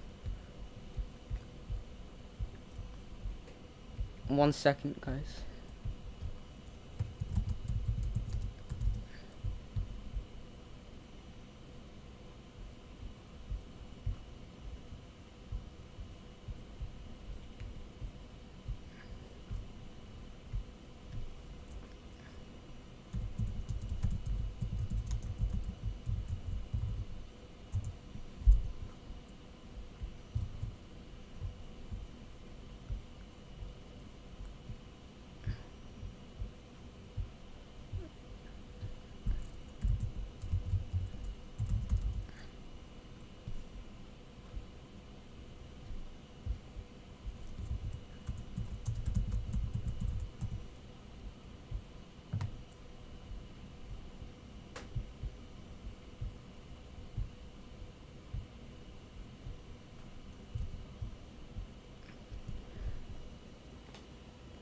Alright, there we go. So, I still think the Rams are gonna win this game. Um, both teams could still do very well in this game. I'm still gonna go Matthew Stafford MVP. I don't necessarily think someone like Aaron Donald could get game MVP because he hasn't been very, what's the word for this? Not necessarily, he hasn't been bad this game. He just hasn't been very impactful. That's the word. He hasn't been impactful in this game. Because of, I think the offensive line's been playing well. I've seen double teams on him. And then, the Bengals, their pass rush, they haven't really been overly explosive or anything like that. I do think they've been better stopping the run here. Because the Rams have not been able to run the ball at all. So, I expect still strong play from the offensive line. If you have any questions for me, now's a good time to ask them because we're at halftime. There's not really much to talk about here. And, so both teams are both very well in this game. 13-10. I believe the Bengals are getting the ball. Yeah, the Bengals are getting the ball here to start the second half. So, yes, the Bengals are getting the ball to start the second half. And we're going to see if they can go put together a scoring drive here. And hopefully it's still a very close game. I still think the score 31-27 is not unrealistic. I still think there's lots of potential in that score.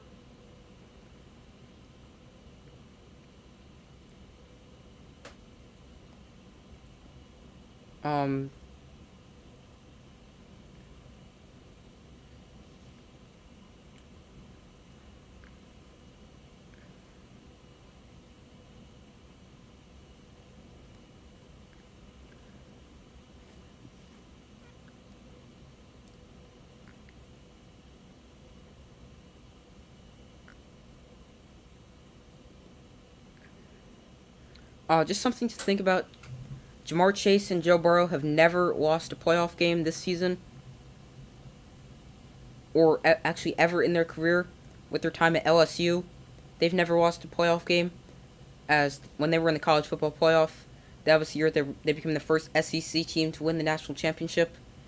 And go, sorry, not to win the national championship, but to go 15-0 and win the national championship.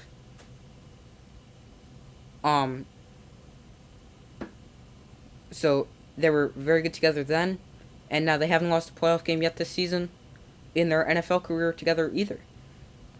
Um, they're such a dynamic duo. I definitely think the Bengals could have drafted Penei Sewell there. However, I don't think they should have, because one, Jamar Chase has scored them.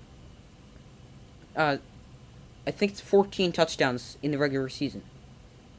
Penei Sewell scored 0. So obviously, he would have provided better protection for Joe Burrow. However, I still think Jamar Chase is the right pick there.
So defensively, The commercial I think break both of all defensive commercial fronts breaks. have been playing Catch very up well. on the big game's I biggest think stats. The Bengals' defensive front has been very good. The commercial break of all Not- commercial not breaks. necessarily Catch up on the big game's pressure biggest on stats. Matthew Stafford. However, they've definitely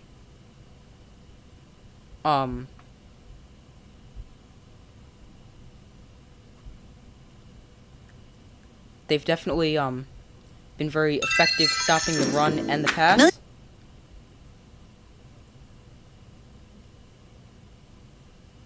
The Bengals, they've been a little bit more effective stopping the pass. So they set up like a fake street. Oh, they've got a map of However, LA. That's what they're dancing They've on. Okay. also not necessarily just let the Bengals and Joe Mixon run That's a wild. good question. How many bleeps are They've been happening? I don't okay know. stopping I got the volume kind of low. the run.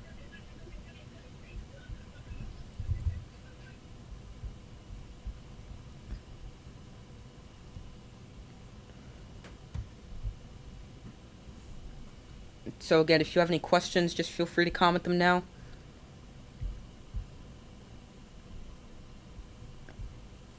Also, I just thought of something. I'm going to go through and predict who's going to be the leading passer, rusher, and receiver in this game.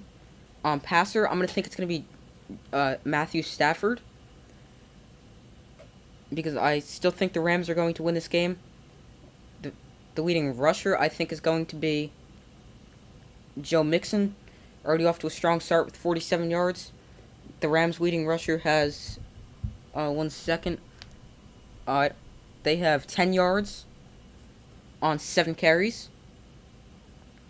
And I think the leading receiver in this game is going to continue to be Jamar Chase. He had that nice catch earlier. And I think he's going to be the leading receiver to finish this game as well as he finished the first half. I like how the Bengals have used a few different play designs to try to get him open and try to get the ball his direction.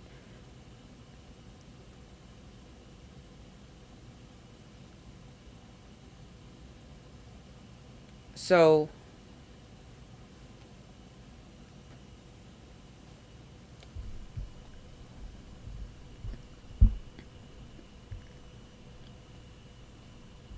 I think there may be another turnover in this game. I wouldn't be surprised if either team throws another interception.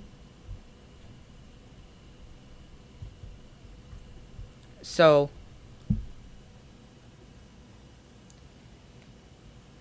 I think probably Stafford was still more likely to throw another interception, even though he threw one in the beginning.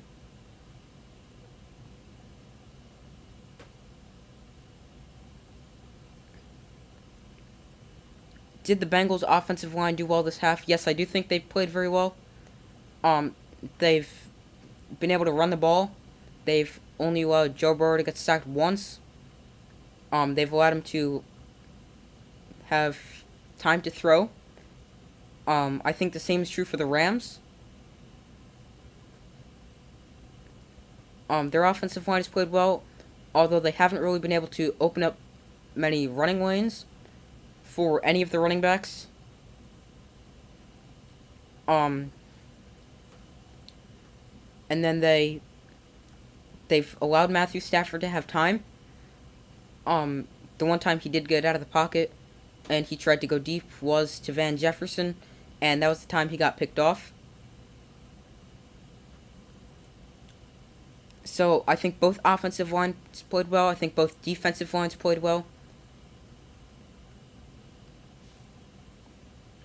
I think both quarterbacks have played well so far. And I think both teams and offensive lines will continue to play well. And they're going to allow both their quarterbacks to make plays that are going to keep them in the game and potentially win the game.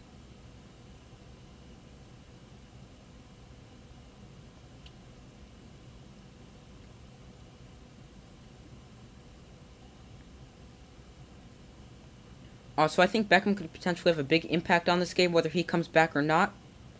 He's a big playmaker for the Rams.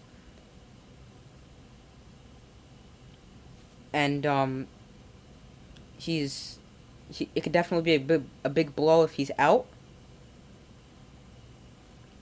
If he is out, I think they would try to get the ball in the hands of Cooper Kupp and maybe get the backs a little bit more involved, because they're already without Tyler Higbee with his MCL sprain he suffered against the 49ers.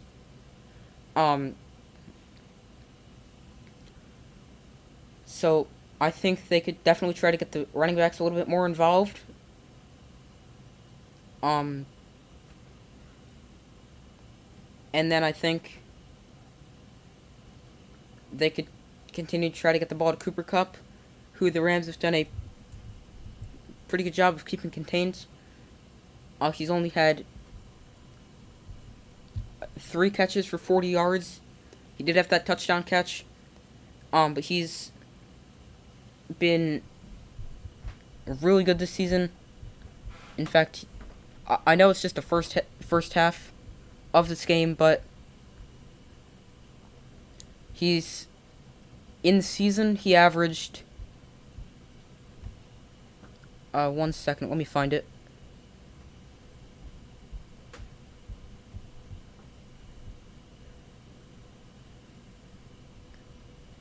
He averaged 13.4 yards per catch, so he's averaging essentially that. 1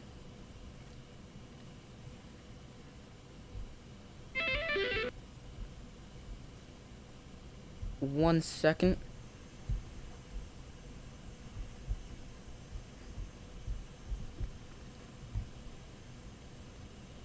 He averaged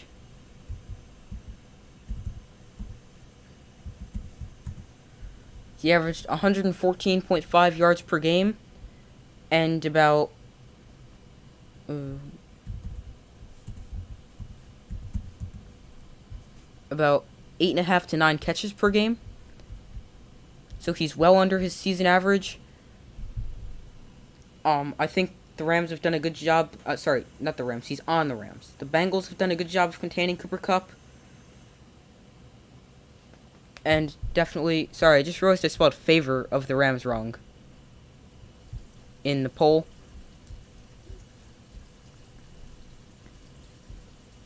But I spelled it I forget exactly how I spelled it. Here it is. I spelled it F-O-V-O-R. I meant F-A-V-O-R. So I spelled it wrong. Sorry about that, guys.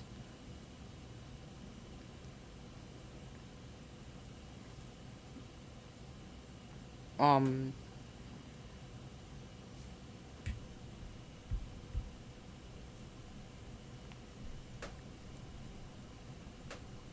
I bet you I just figured out who number 88 was. I'm pretty sure that was Bryson Hopkins. He's one of their tight ends.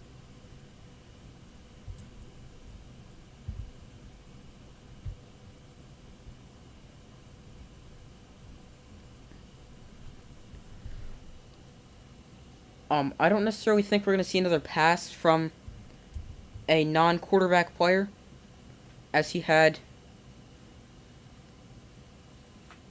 We only saw one from Joe Mixon, which I think was a great play call right there.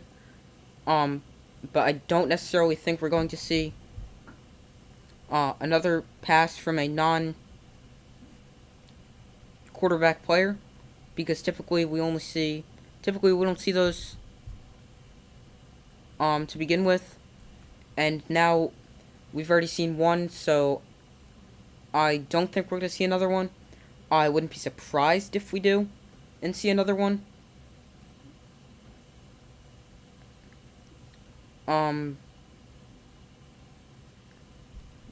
But I don't think we're going to see another one.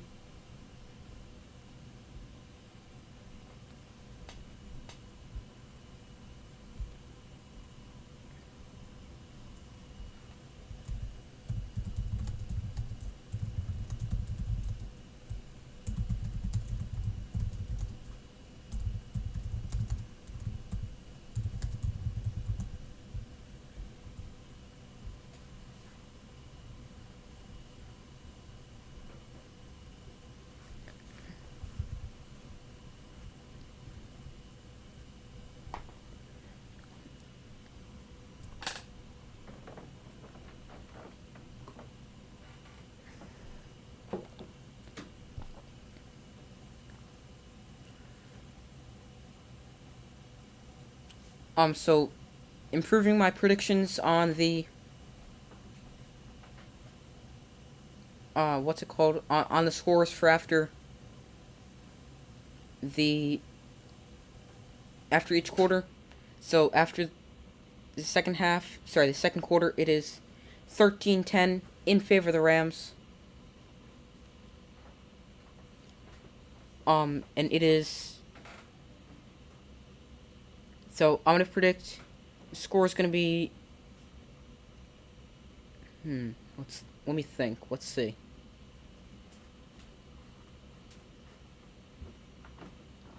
22 to 20 at the end of the third quarter. I think that because I think the Rams are going to score a touchdown, and then I think they're going to try to go for two and fail. And I also think they're going to have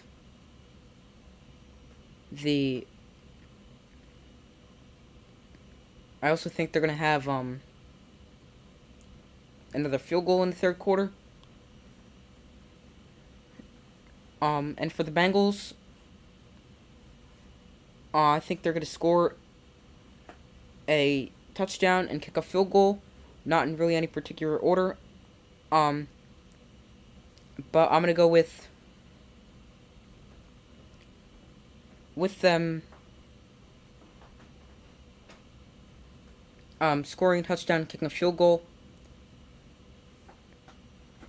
And at the end of the fourth quarter,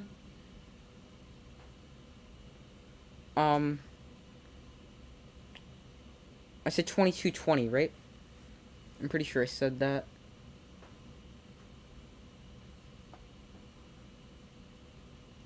But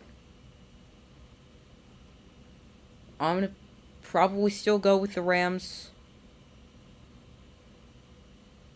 Yeah, I can still see 31-27. I'm gonna stick with my original score, Rams 31-27.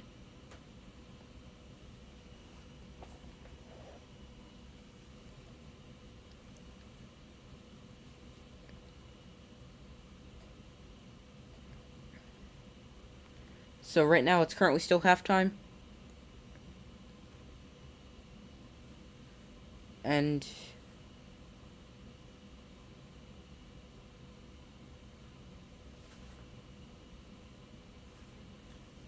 the Rams are up 13-10.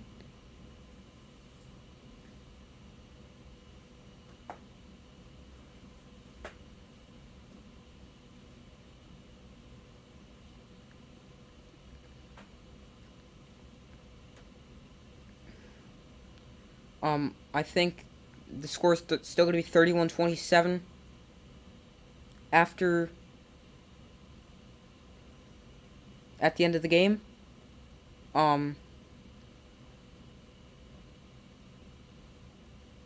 And after the play, after the play of the defenses, I don't necessarily think someone from defense will win MVP. I think it's going to be, if Joe Mixon has a good second half, I would not be surprised if it's Joe Mixon. And but I still think it's going to be one of the quarterbacks, either Joe Burrow or Matthew Stafford.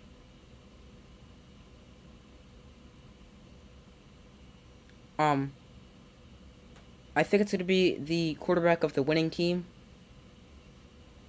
So, either Stafford or Burrow. I'm still sticking with Stafford. A player I could see on the defensive side of the ball winning MVP is Jesse Bates.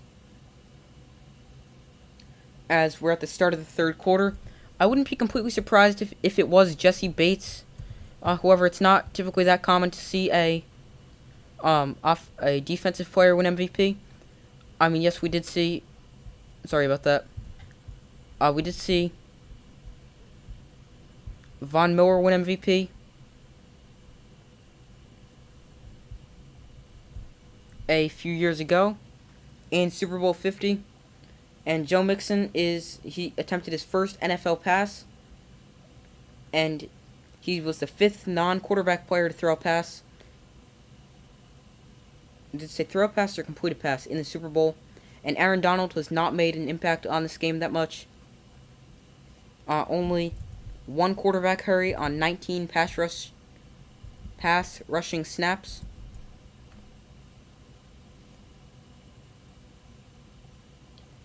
As we are set for quarter number 3 here to get underway, as the Rams are just about ready to kick it off.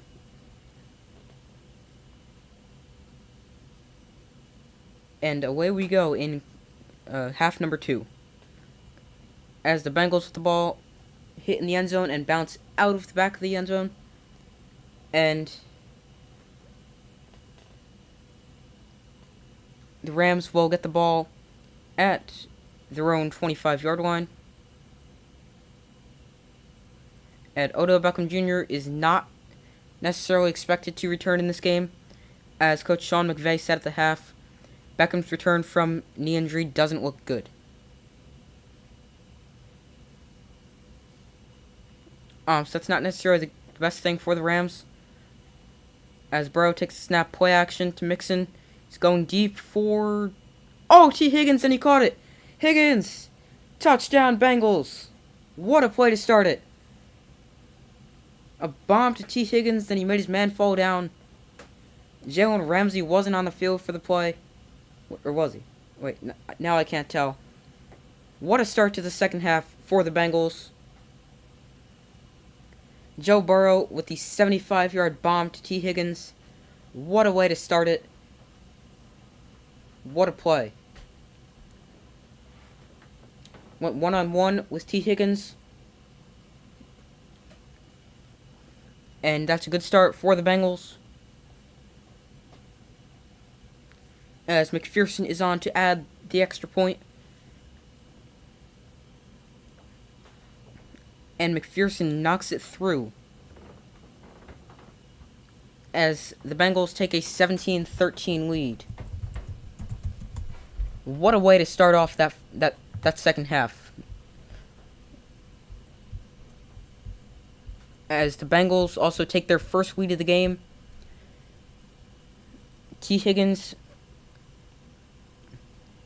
and Jamar Chase switched on the play. Jalen Ramsey fell down. I think he was trying to draw a flag, but it didn't really look like T. Higgins did anything there. Oh, he pulled his face mask a little bit to get him to go forward. They didn't call it. And the Bengals have taken a 17-13 lead.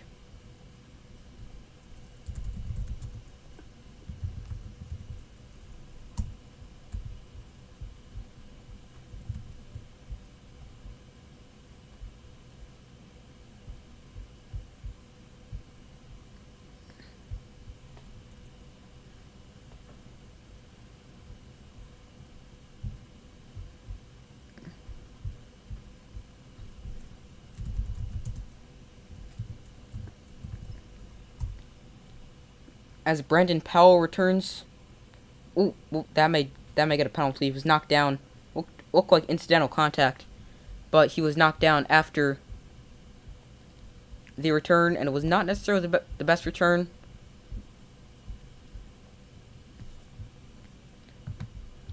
As that was a great start for the Bengals, as they hit a bomb to T. Higgins.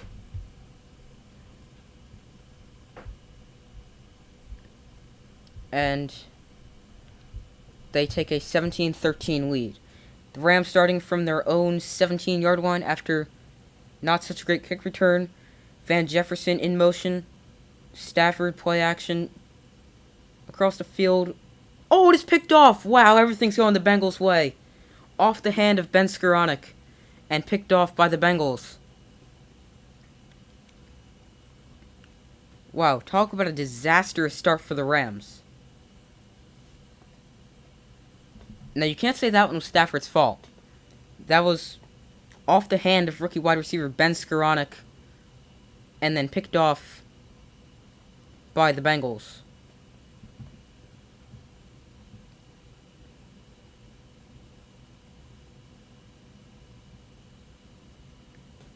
It's just an unfortunate bounce right there for the Bengals. And now they're back on the field with a chance to take an even bigger lead and make this game 2 possessions. From their own 31, Burrow and the Bengals. Burrow dumps it off to, I think that's Joe Mixon. Yeah, that's Joe Mixon. And he's, we'll say, picked up there by Leonard Floyd for no gain.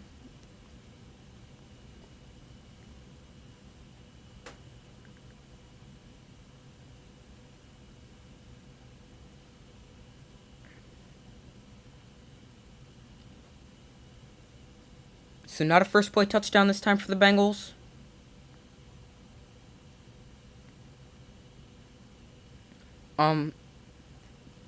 But still, just because they didn't have the best start to their drive doesn't mean it was a bad start. They could still turn this around. It's just like an incompletion, no gain except not really anything. Let's see, 2nd and 10 from the Rams 31. Sorry about this, guys. There is a big delay on my end. Not quite sure why, but there's a big delay right here. 2nd and 10. At least you're still seeing my live reactions to the plays.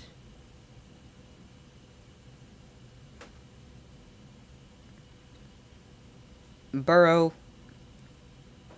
from 31-yard line.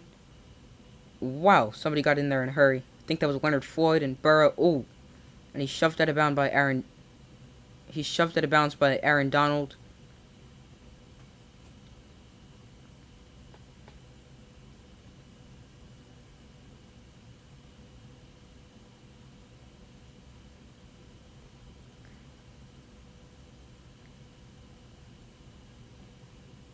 Aaron Donald just...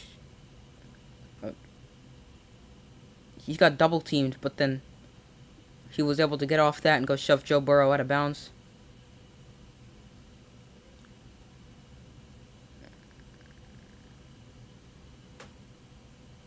The Bengals offensive lineman didn't really like that. That Burrow got shoved out pretty hard at the end of the play by Aaron Donald.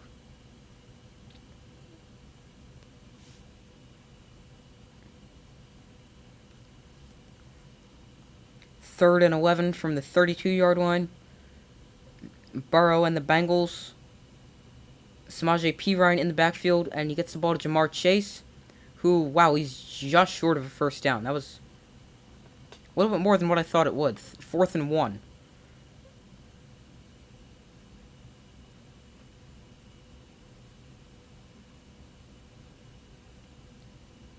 Somebody said doing a great job. Gotta go, though. Nothing personal. Thank you so much for watching. Thanks for saying I'm doing a good job. It's the Bengals lineup to go for, and thank you for watching. We're gonna continue doing this through the end of the game. And 4th and 1 for the Bengals at the Rams 22. They need to get it a full yard They do snap the ball, and Burrow's going to take off and run for it, and he gets the first down and slides down at about the 17-yard line.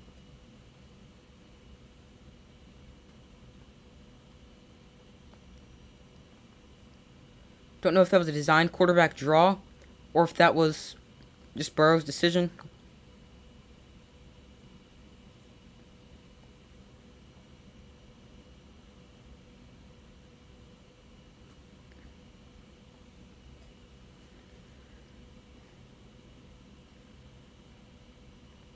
Burrow under center for this play, 1st and 10. As couldn't tell what running back that is, but they barrel forward. That was Joe Mixon, and they get 2 yards.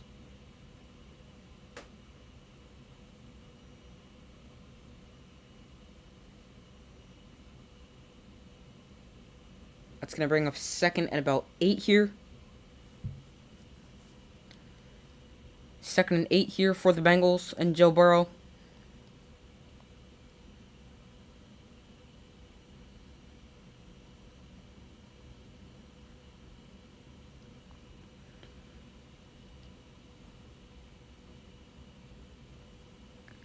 It's Burrow, quick throw to the outside. That's Tyler Boyd. No, sorry, that's CJ Uzama. I saw the 8 and I thought there was a 3. And he gets forward for about 3.5 yards. Sorry about that. Thought that was Tyler Boyd on the outside. Typically, tight ends don't line up on the outside. That's why I thought it was safe to assume Tyler Boyd was out there. However, that was CJ Uzama, who was the tight end coming off an MCL sprain.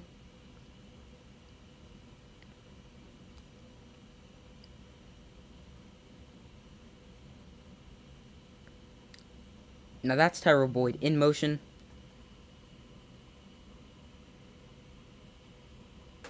And Burrow gets sacked by Aaron Donald. As that'll bring up 4th down.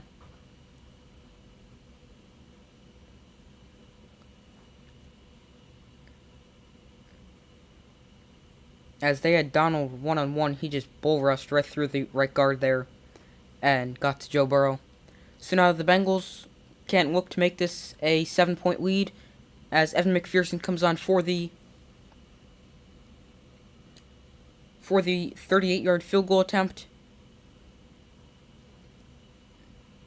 It's right down the middle, and the Bengals have taken a 20-13 lead. So not the worst case scenario for the Rams right there, as that Matthew Stafford interception didn't turn into 6 or 7 points. And now the Bengals lead by a touchdown.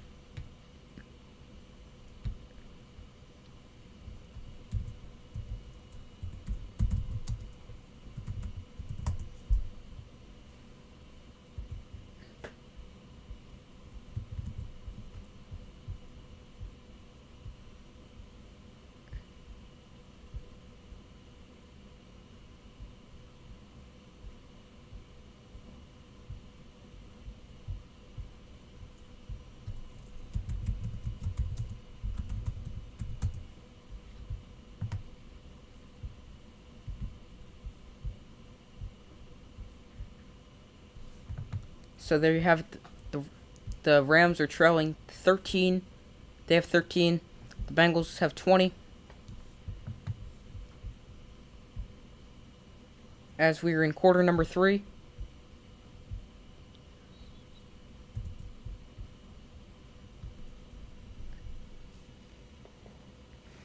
And now the Rams are going to get the football back and run only their 2nd play from scrimmage after they received a kickoff.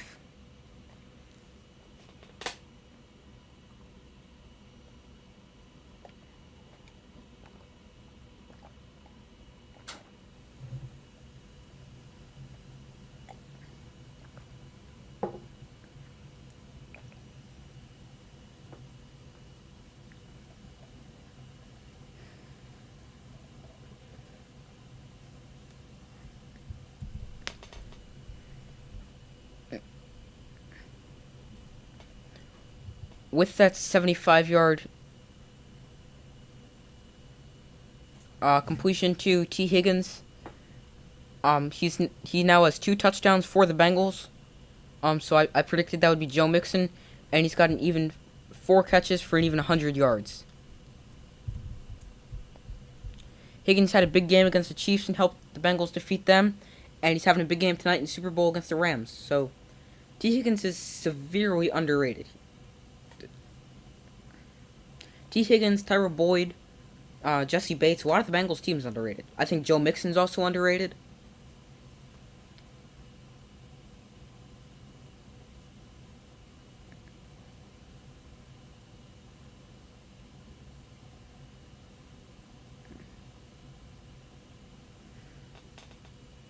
Evan McPherson to send this kick away. Sends it away. And the Rams are going to let that bounce in the end zone. And come out to their own 25-yard line.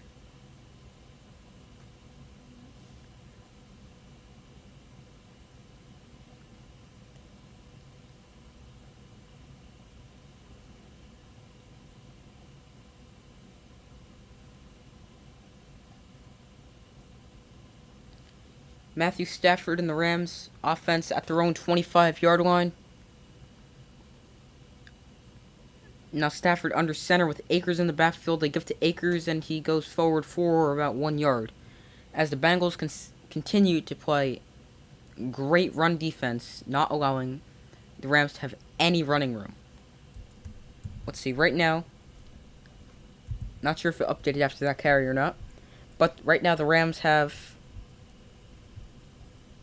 a total of 28 rushing yards with a long carry of 7, averaging about 2.2 yards per carry. That is not so great. 3rd and 8. Did I miss the second down play while I was doing that? I bet you I did. Whoops. Sorry about that, guys. 3rd and 8 from their own 27-yard line.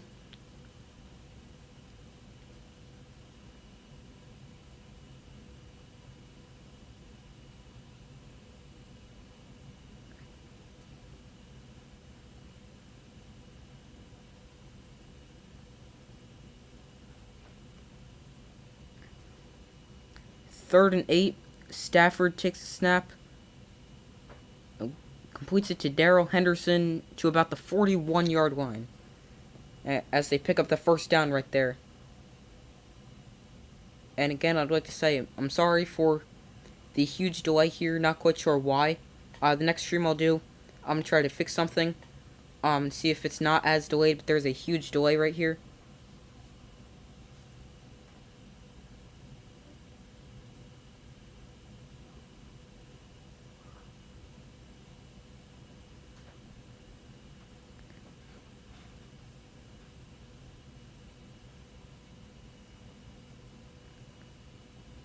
Stafford with Henderson to his left. Van Jefferson in motion. Give to Henderson, and he gets... well, he fell forward for a yard. I thought he was going to get stopped for no gain. The Bengals were trying to pry that ball loose. Not able to do so, though, as Henderson falls forward for a yard to bring up 2nd and 9.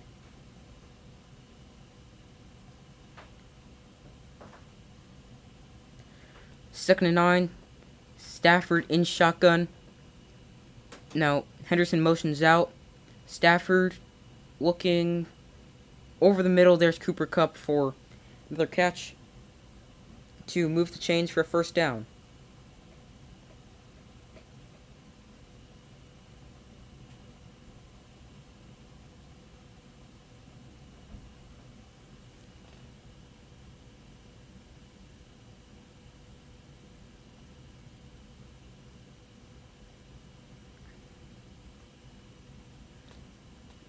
Kupp now has 4 catches for 53 yards as Stafford throws juggled by Hopkins, and he squeezes through a tackle and is down to the 27-yard line. Nice play right there.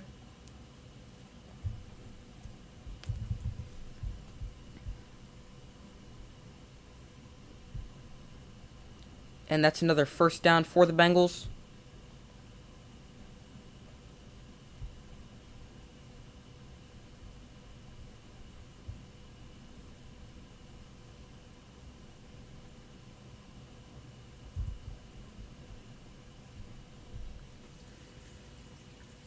as that is Ben Skoranek over there. Sorry, I got over here a little late after checking something. But that's Ben Skoranek. And I think he got about 6 right there before he was shoved out.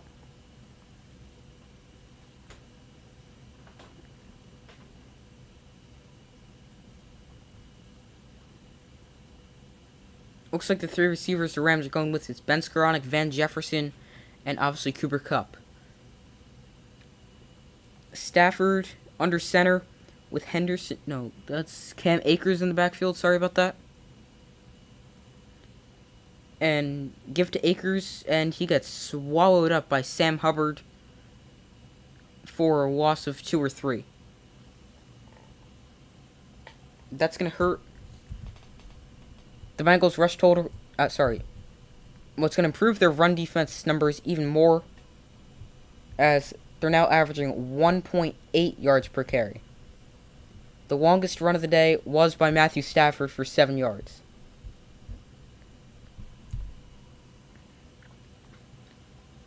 Third and 5. Let's see what the Rams are going to draw up here. Henderson motions back into the backfield to Stafford's right. And they're going to give it to Nope, it's going to be a reverse to Cooper Kupp, and he's going to throw it all over the head of Matthew Stafford. So now we've seen 2 non-quarterbacks throw a pass here. Cooper Kupp and Joe Mixon. Just thought of his name.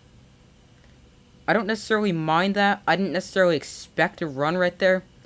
And just over the head of Matthew Stafford.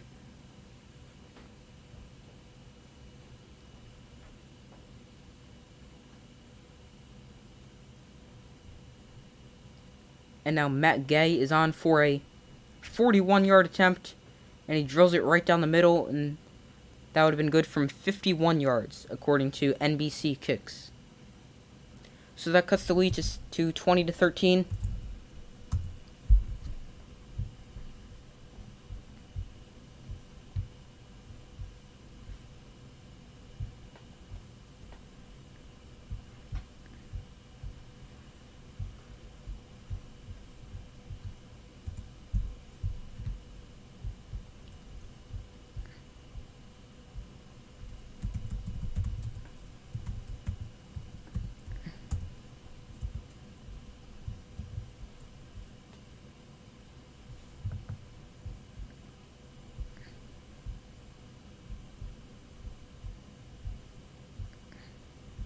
Just updating the score right now.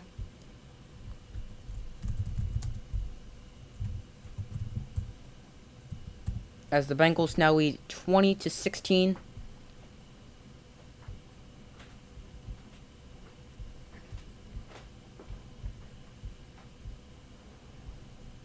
After Matt Gay's made field goal.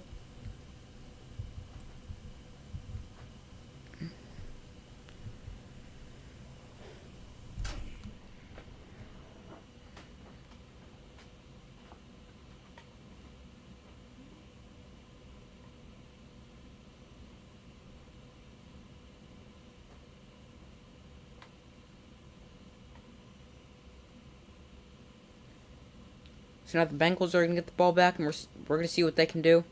So far, they've scored some sort of points on every possession in the third quarter. As first they had that bomb to T. Higgins, where he actually ended up grabbing hold of the face mask of Jalen Ramsey, and then the field goal, and now the Rams have cut into the lead, making it 20-16.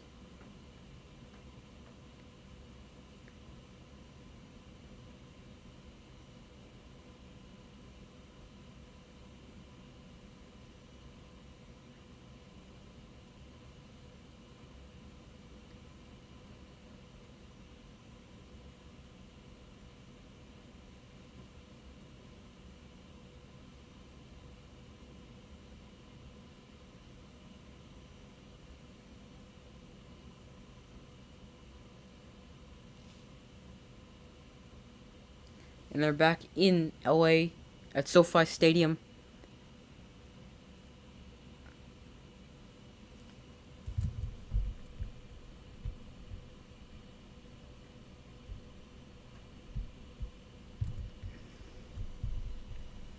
as the ball come out to the 25-yard line as the kick sails over the head of the Bengals returner, who I believe is Chris Evans, who is their sort of like their backup pass catching running back. He's a good pass catcher. I believe he's their kick returner, if I'm not mistaken.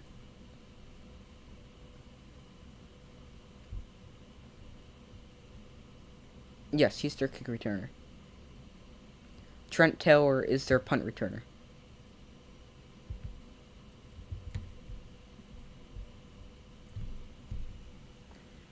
As Joe Mixon runs forward for about 4.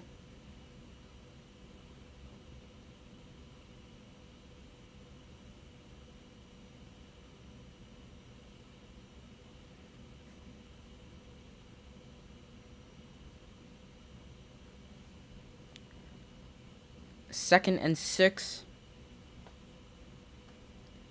from the 29. As Burrow is sacked by... Who is that? I'm so used to thinking Von Miller when I see number 50. He wears number 40. As that brings up third down for the Bengals. And Joe Mixon went up to go get a piece of that blitzing linebacker. Whatever, he was able to get up and still get to Joe Burrow. As the Bengals were unable to pick up that blitz. Joe Mixon did his best to try, but unsuccessful.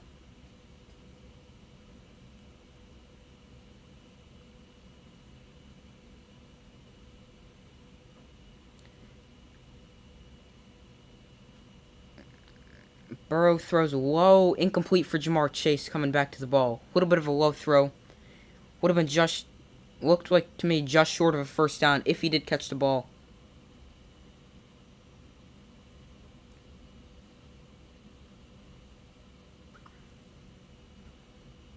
As the Bengals are ready to punt this ball away.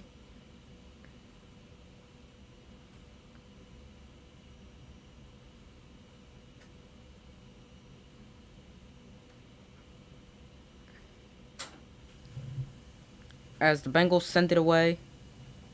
And it is returnable. And it is returned up to, I would say, the 47-yard line by Brandon Powell.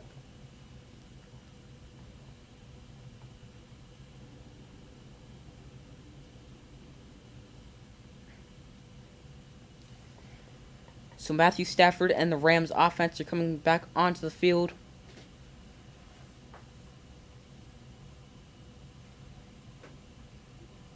On the other side of this commercial break.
I'm not sure if this is seeming to anyone else, but this seems to me right here to be a really long commercial break.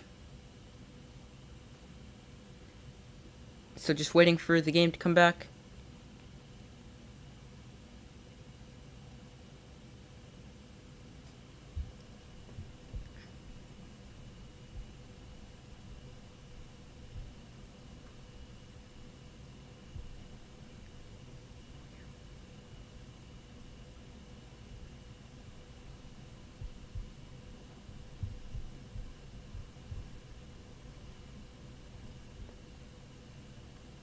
The Bengals are having a lot more success running the football than the Rams, averaging 4.1 yards per carry to 1.8 for the Rams. Burrow's now been sacked 4 times, losing 25 yards. So the Bengals offensive line has now allowed 3 sacks this half. Not necessarily very good.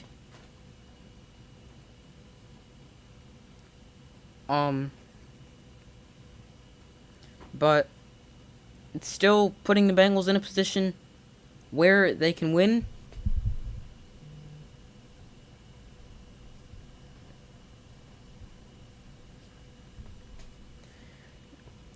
From their own 47, Stafford and the Rams play action, and it is dumped off to Van Jefferson, who loses, looks like about half a yard on that play,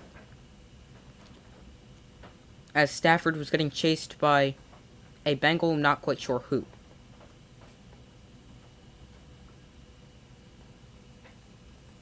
Looked like a defensive back.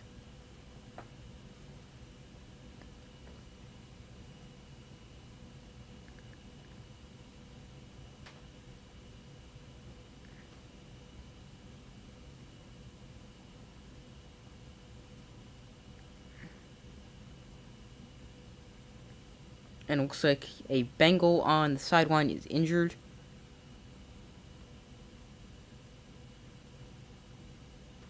And a replacement comes on.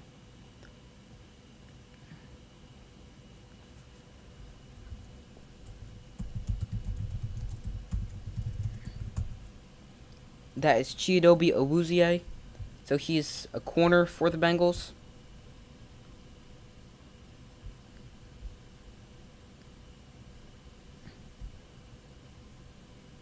And Trey Flowers comes on to replace him for the moment. Looks like he's playing at the top of your screen, I'm pretty sure. Stafford gets hit as he throws it and completes it to Cam Akers for a gain of about 4.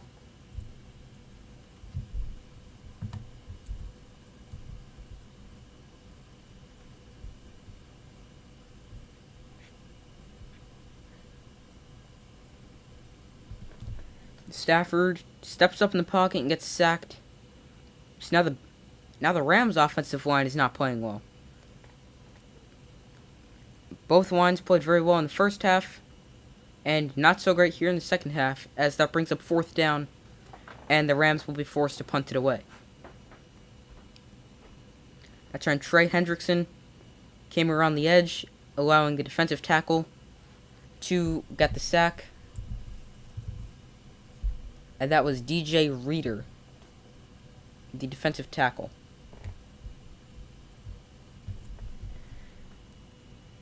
As the Rams punt the ball away, and it bounces out of bounds at look like roughly the 15-yard line.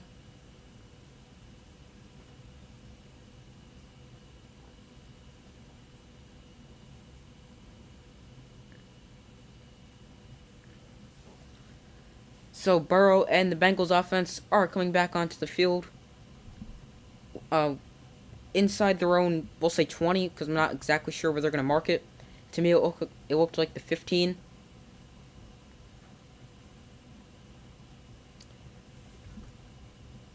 So now we've seen back-to-back punts here, and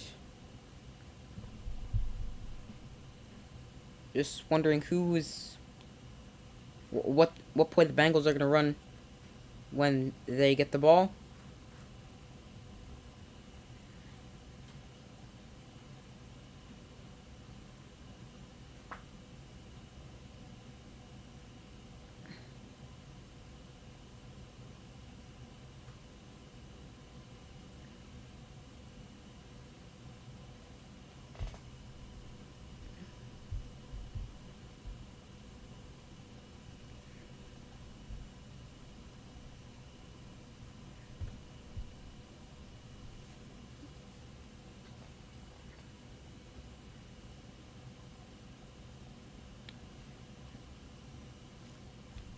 So now, I'm interested to see how the Bengals' offensive line is going to play here.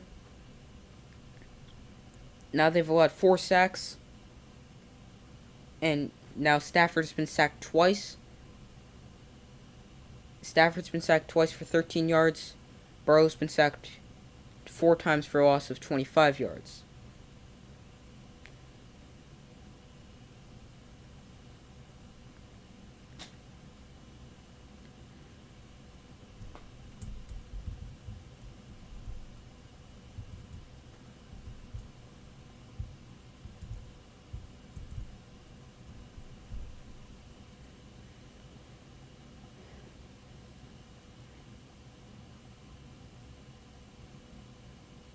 These commercial breaks seem to be longer in the second half to me than they were in the first half, but I'm not sure if that's just me or if you guys feel that way too.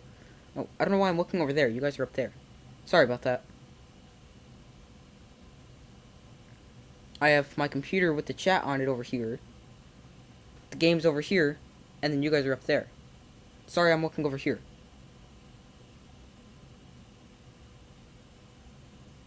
Oh, Stafford got his ankle sort of like, don't know what to call that, when he got sacked by DJ Reader. That's why you saw him sort of limping off the field. Not really limping, just gingerly walking off the field. And then getting his ankle taped right before the commercial break. And Odell Beckham Jr. is no longer dressed, and he's going to be out for the remainder of the game. First and 10 for the Bengals. I'm wondering where they spotted this ball. I guess somewhere on the 15, 16-yard line.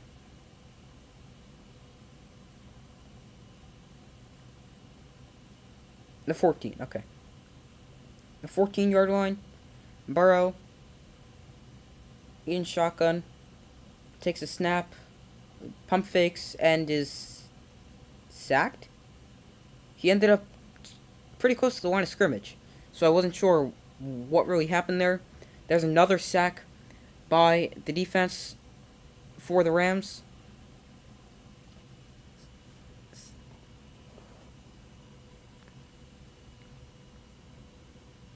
As that was, I think that was the Sean Robinson who came in and got the sack, although it was only a loss of 2 yards. Burrow in shotgun again. He's running for his life and sacked this time by Von Miller.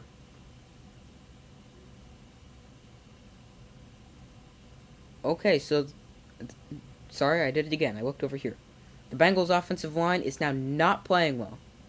After having a pretty solid first half, Burrow's now been sacked again. We could be headed towards another 9 times, like against the Titans. This time it was Von Miller. He went inside and then outside. And just once he went inside, no, sorry, he went out and then came back in. Then just up the middle and then nobody was there. And he got him for the sack. Now 3rd and 22. Burrow alone in the backfield in shotgun formation. And he throws it to, I think that's T. Higgins. And it brings up 4th down. Not a good series for the Bengals right there. As Stafford and the Rams will get pretty good field position here because the Bengals will be punting from their end zone. Or close to.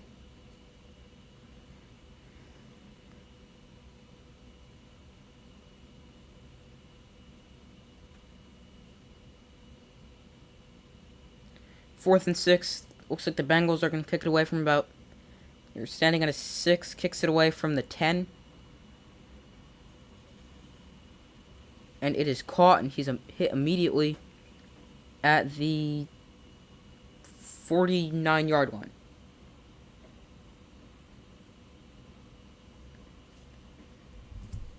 So now the Bengals have allowed 6 sacks for a loss of 37 yards.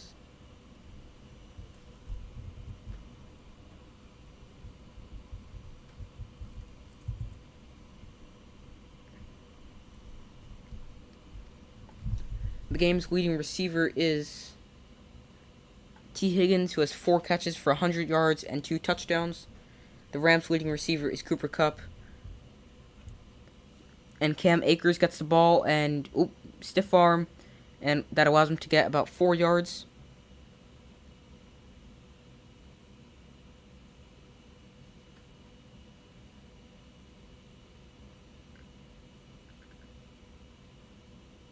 But as I was saying before that play happened, Cup has 4 catches, 53 yards, and a touchdown.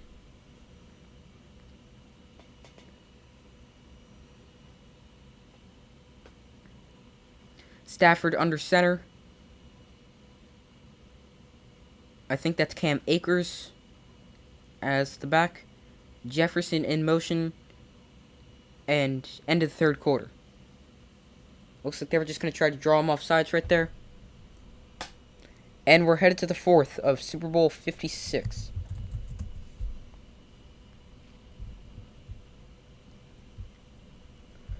With the Bengals having the lead 20-16. I wasn't even paying attention to the clock there. I didn't even realize the third quarter was about to expire.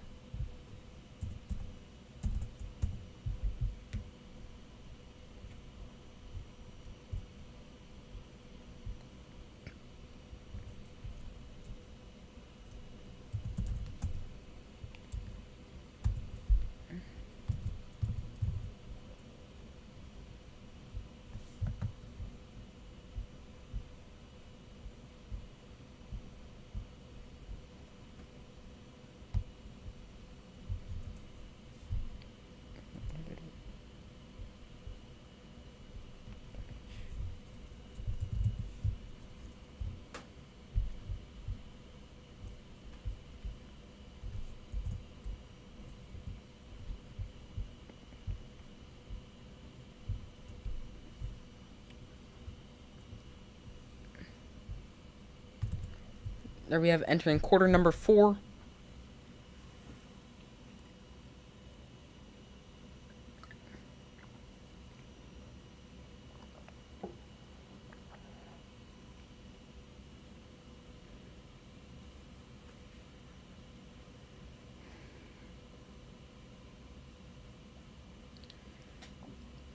So 20-16, I still think this game is wide open for either team.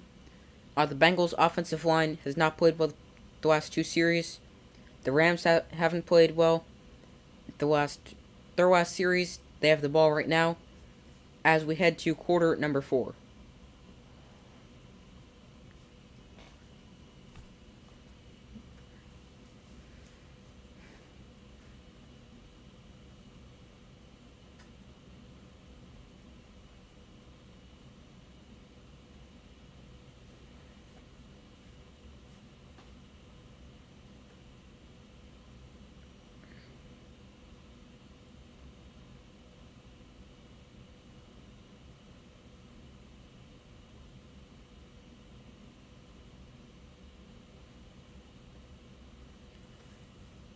So as we're headed to the fourth quarter, just comment and let me know who you think is going to win the Super Bowl.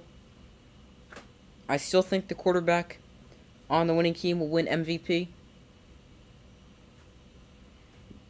Back at SoFi Stadium in Super Bowl 56 at the start of the fourth quarter, with the Bengals beating the Rams currently 20-16. The Rams have the football, 2nd and 5 at the Bengals' 47-yard line. Stafford under center with Cam Akers in the backfield. Akers gets the handoff and it goes backwards 3 yards. Sam Hubbard made the stop there.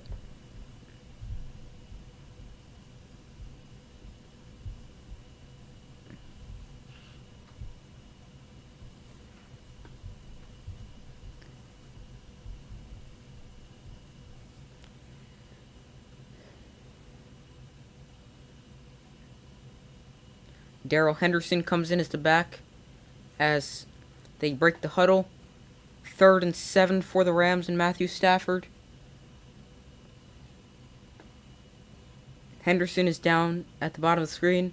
Stafford fires off the arm of Van Jefferson to bring up 4th down. And the Bengals are going to get the ball back. Lots of possession changes here late in the third quarter into the fourth.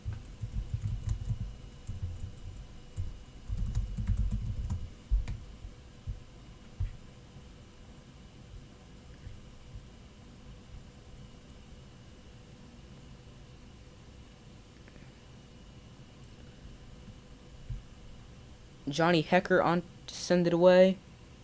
And it's going to be fair caught at about, looks like, the 16-yard line.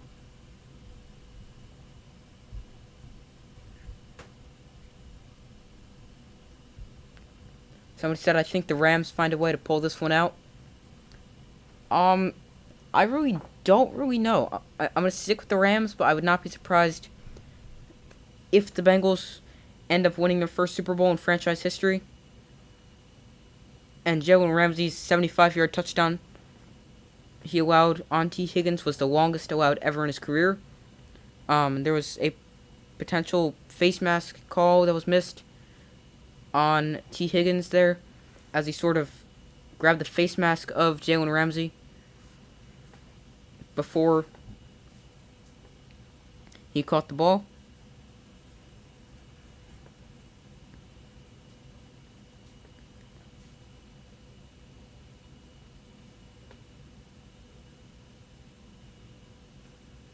Fourth quarter will be a little bit more wide open, so I agree. I think both teams are going to do a little bit more scoring here.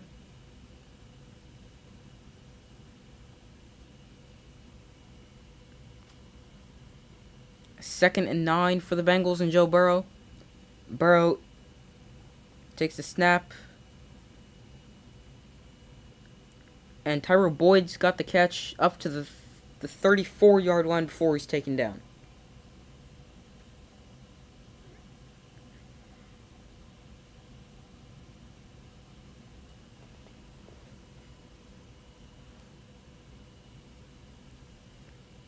Nice job for Burrow finding Boyd there once he escaped the pocket.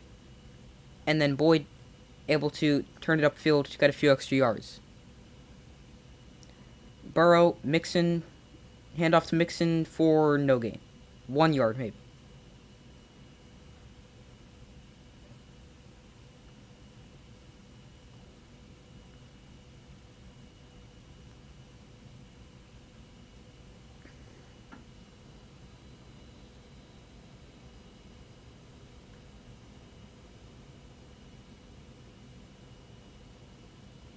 Sean Robinson was able to make that tackle and stuff Mixon for no gain.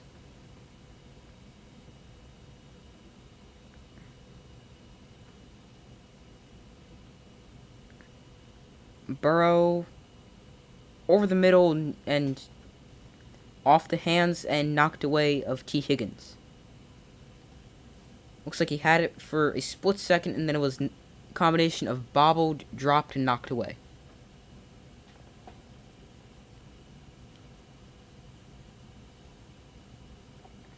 The Rams have been good on third down the entire postseason.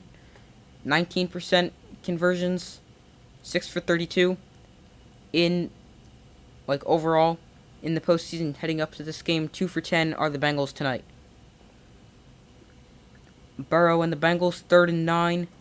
Looks like a blitz coming, and Burrow is going to be taken down. And there's a flag that flies at the end of the play. And Joe Burrow is slow to get up. That's not necessarily what you want to see if you're a Bengals fan.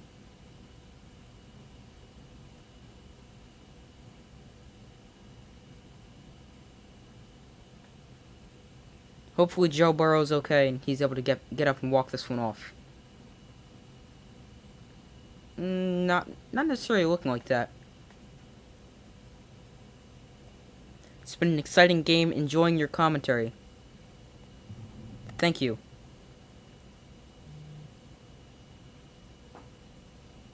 Unnecessary roughness at a Bengals offensive lineman. Their right tackle going up against Von Miller, where he was, and then Von Miller made the move.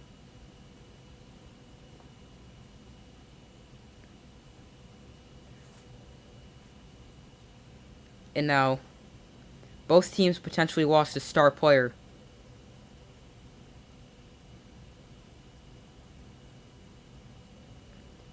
Potentially losing Joe Burrow. If the Bengals lose Joe Burrow, unless they can run the ball for literally the rest of the game, if they put in Brandon Allen, I don't necessarily think he's going to be able to... I did it again. I looked over there. I don't necessarily think he's going to be able to win him the ball game. I think Good punt coverage right there. As they get the ball, the Rams get the ball at the 35. I don't think. Nothing against Brandon Allen. I just don't think he's going to be able to lead the Bengals to the Super Bowl as Joe Burrow grabbed his right knee.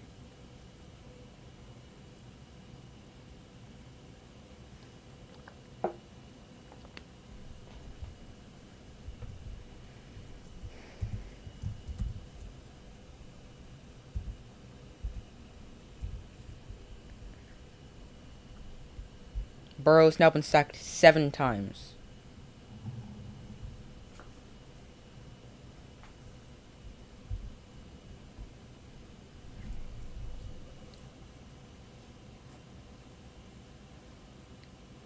So now the Rams are going to get the football back.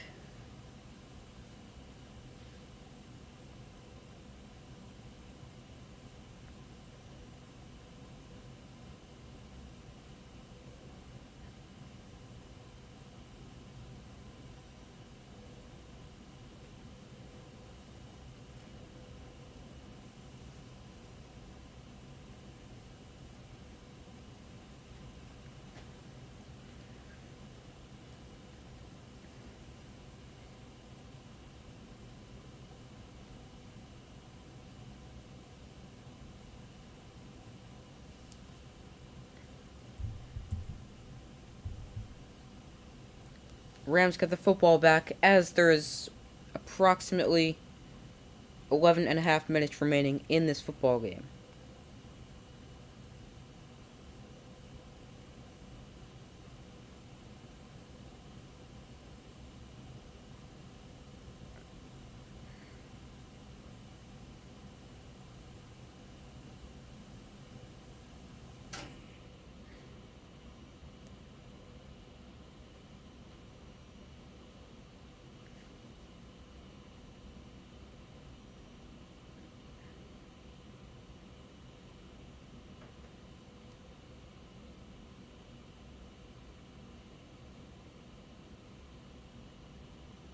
Back at SoFi Stadium, which is where the game is being played, which is also home of the Rams.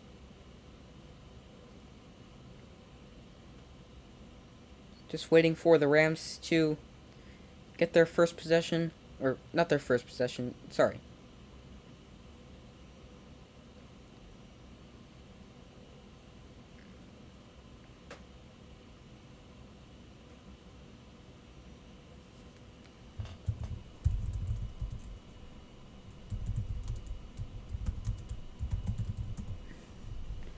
Joe Burrow is over on the sideline.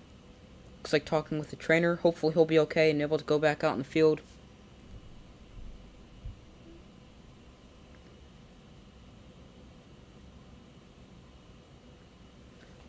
As Matthew Stafford is in, and he goes outside for Van Jefferson, who gets about 7 yards.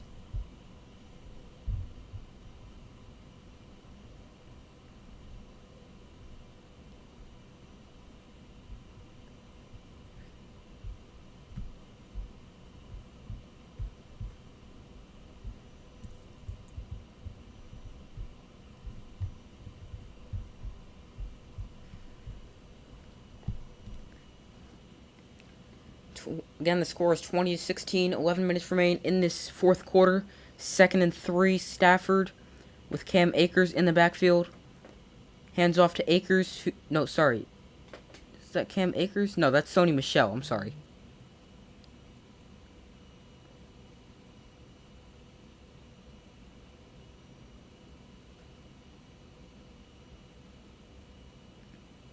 That was Sony Michel who got stuffed there for just about no yardage. He actually lost a yard or two there on the play.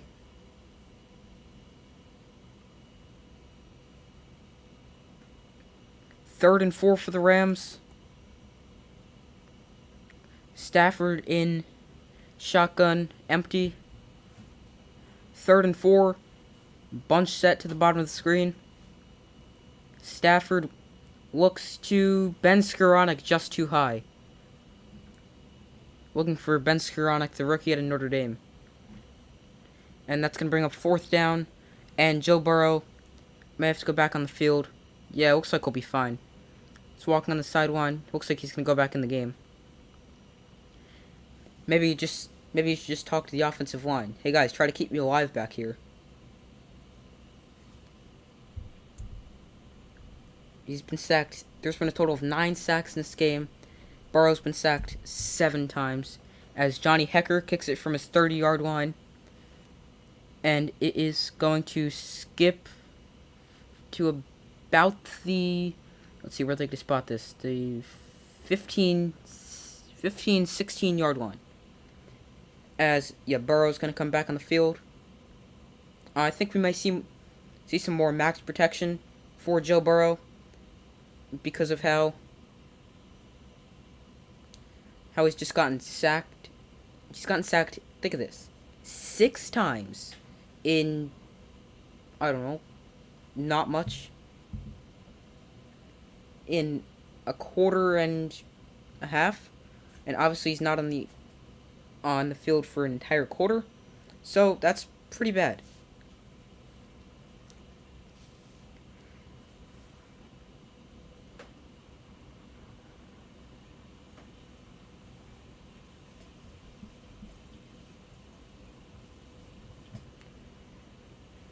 Burrow and the Bengals getting the ball at, what did I say? I think I said the 16-yard line. Yeah, Burrow's staying in the football game here. He wants to win the Rams.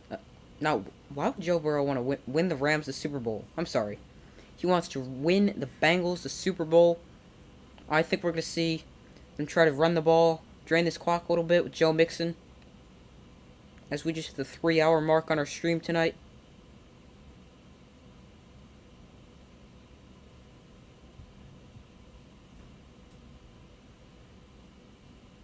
I hope you guys are enjoying this.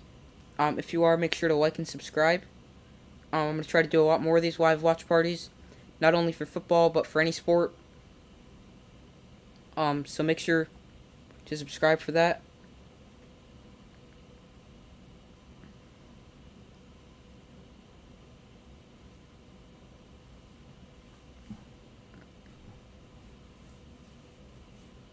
There was an exciting start to the second half, but it's been pretty boring since. Not really entertaining.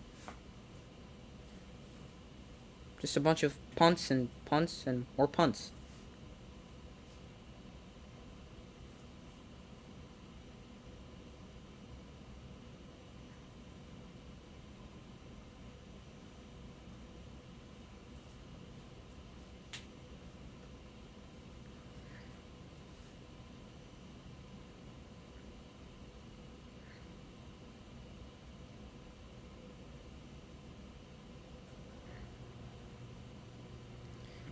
Back in Los Angeles for Joe Burrow and the Bengals to get the football. They're at their own 16-yard line. Burrow gives to Mixon, who runs up the middle, and he's still going. Nice 12-yard run for Joe Mixon. That's what the Bengals need to do more of. If Mixon is able to get, I'd say, 75 yards, I wouldn't be surprised if he wins MVP. I think that's 6 offensive linemen in there. 2 tight ends opens up a nice hole for Mixon to run through. And he's up there at about the 28, 29-yard line. Nice running by Joe Mixon there. Good job to keep his balance after the initial contact at the 25-yard line.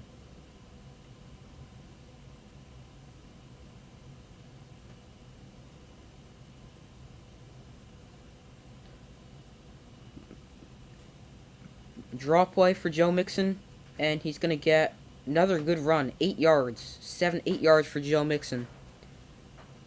Joe Mixon's having quite the game here. He's gotten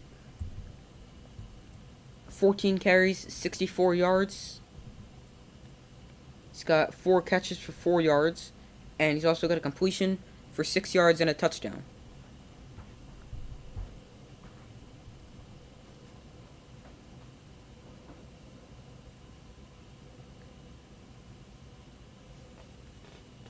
Another give to Mixon. Not really doing anything there. Got maybe a yard. Brings up 3rd and 1.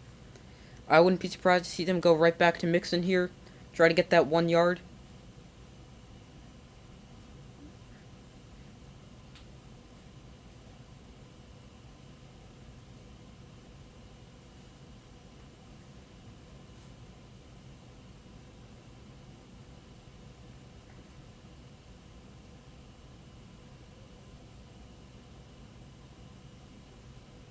3rd and 2. They're going to go to the air, but go right to... No, that's Chris Evans. I'm sorry. Thought that was Joe Mixon. And he's up to the 40. Good call just to get the ball out of Burrow's hands quickly so he's not going to get hit again and take another sack.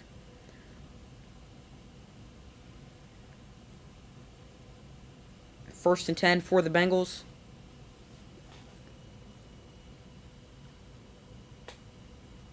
They had a linebacker on Chris Evans. However, he was a little late reacting, and he was able to pick up the necessary 1 yard needed.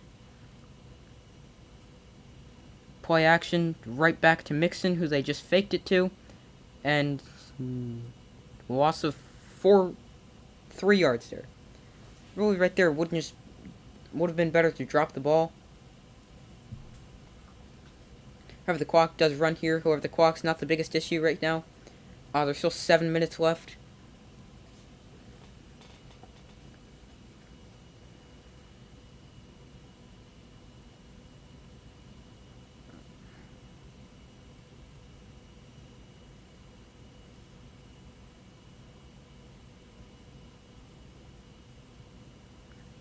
Second and 13, a draw play for Mixon, who gets forward for about 3 and gets it back to 3rd and 10.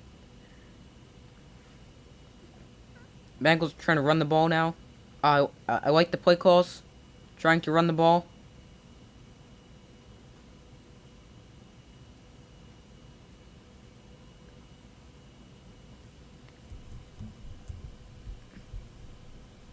Mixon's now ran for 72 yards.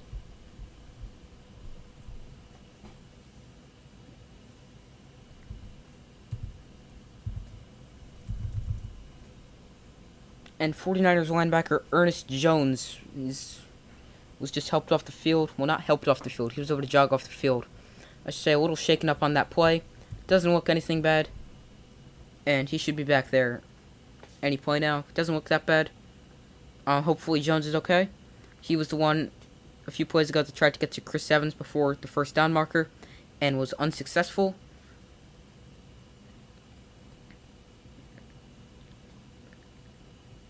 Chris Evans motions out of the backfield. Now Joe Burrow's in there alone. Quick pass to... dropped by Tyler Boyd. That could have been a first down right there, depending on if he was able to get through that one defender. But he dropped it, so nothing really right there.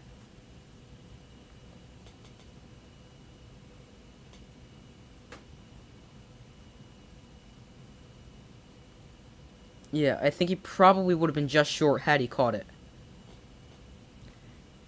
So the Bengals will kick it away from their own 40-ish. Punter standing back at their own 25.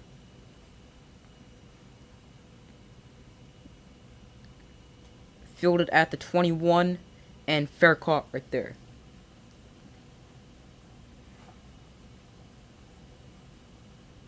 As Matthew Stafford leads the Rams offense back onto the field with 6:13 remaining in this football game.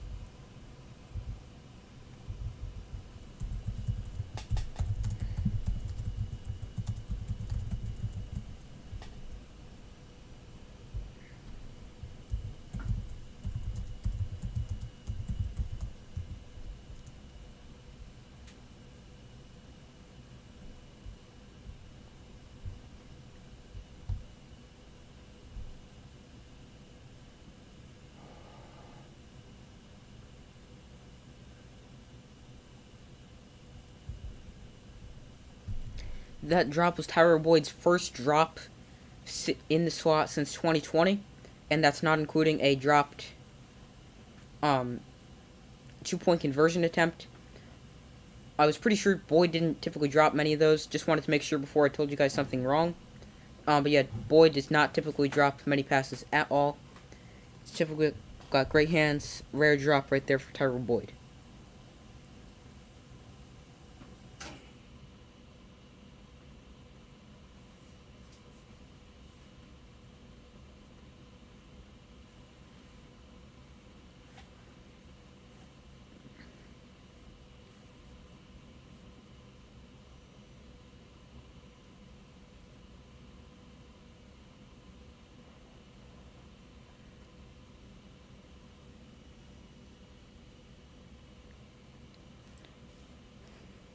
As we wait for the commercial break to end. Another commercial.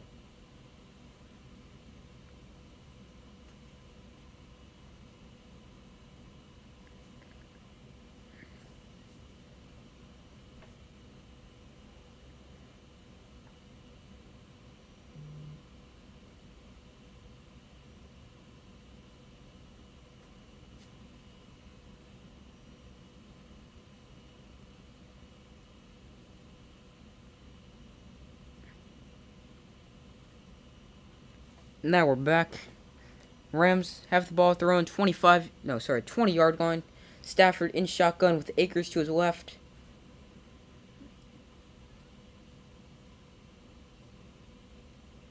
Stafford takes a snap and finds that is Hopkins, the tight end, there for 9 yards to bring up 2nd and 1.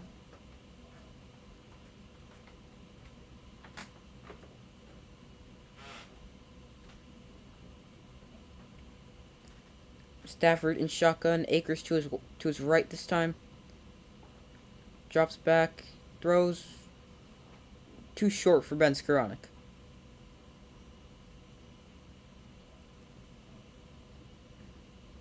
Looked like Skoranek was looking for a flag right there.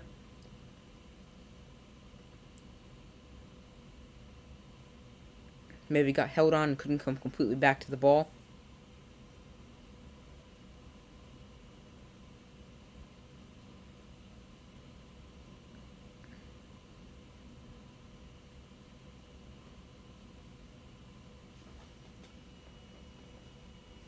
Stafford under center, Akers the back. Give it to Akers, and he's not going to get there. I don't think he got there. I think he's just short. I think he just got back to the line of scrimmage.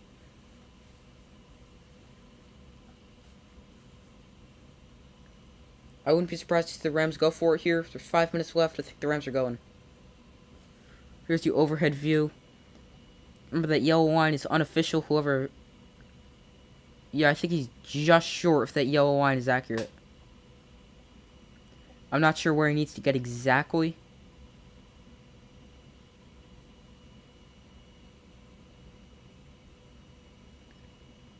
Fourth and 1. And they give it to Cooper Kupp. He's got the first down and is up to the 37-yard line.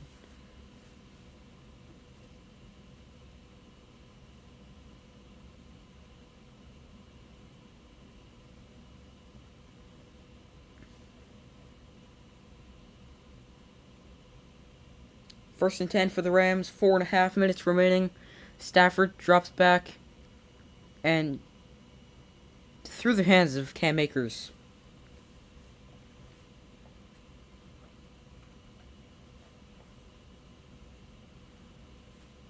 I like that play call right there to go to Cooper Kupp to get that first down. It's a big first down right there for the Rams.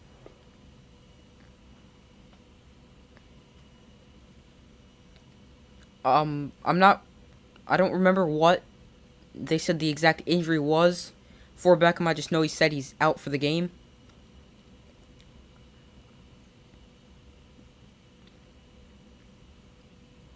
Stafford to Kupp for 8 yards up to the 45-yard line.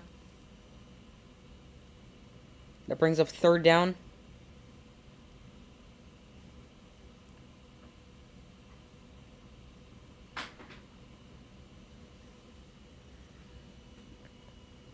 Stafford in shotgun. I think that's Akers to his right. 3rd and 2. Stafford looks to Bryson Hopkins to about the 50... I almost just said the 51-yard line. The 49-yard line of the Bengals for another Rams first down.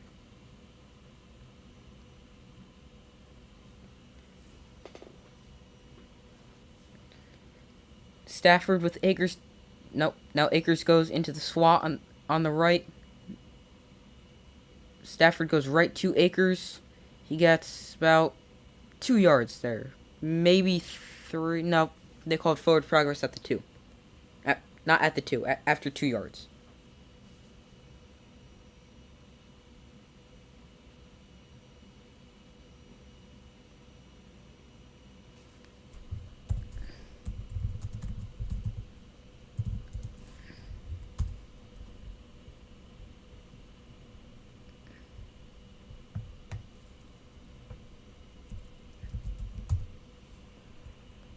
Stafford throws over the middle, caught for Cooper Kupp, down to the 25.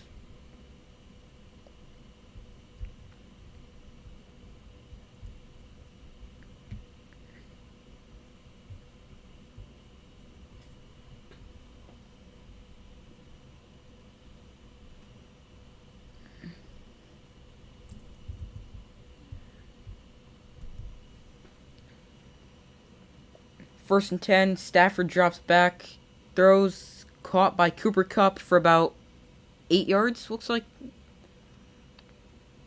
That'll bring up 2nd and 2.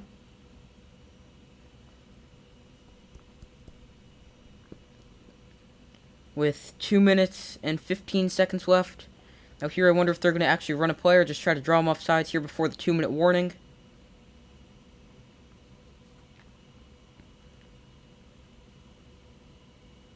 They do run a play. It's a run with Cam Akers, who gets about 4... Nope. Not more than 4.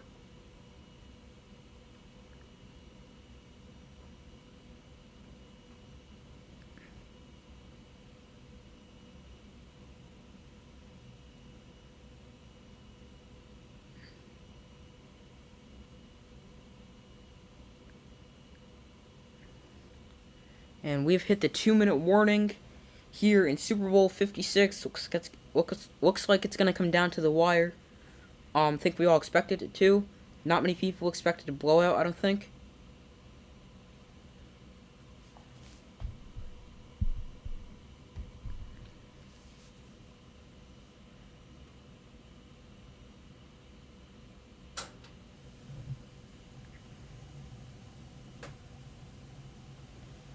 The Rams are marching down the field here, looking like they may score. I don't really think the Rams would settle for a field goal here. They'd still be down. I think they're going to go touchdown. They score a touchdown. That would put them 22 to 20. That's with 6 points. I think they just kicked the extra point right there to make it 23-20 and not go for 2, because then risking a field goal would... I did it again. But a field goal would win the game instead of tie the game. So, if the Rams do score a touchdown, I do think they would just kick the extra point.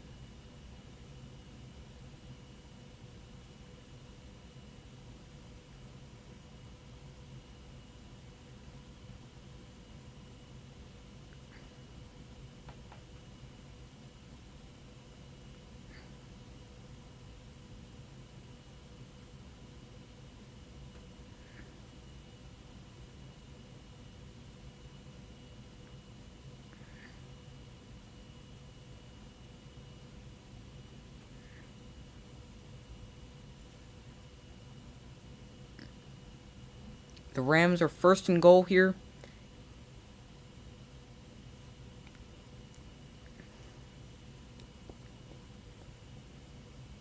I'm glad I'm not the only one that feels like the commercials are longer in the second half. Maybe not necessarily longer, maybe they're all the same length, maybe there are just more of them.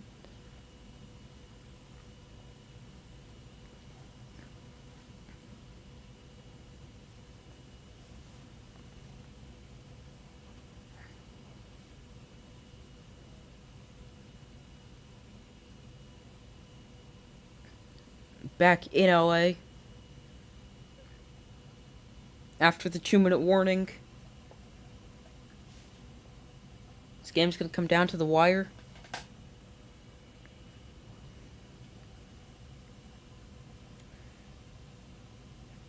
A minute 55 remaining in the ball game, and of course overtime if necessary.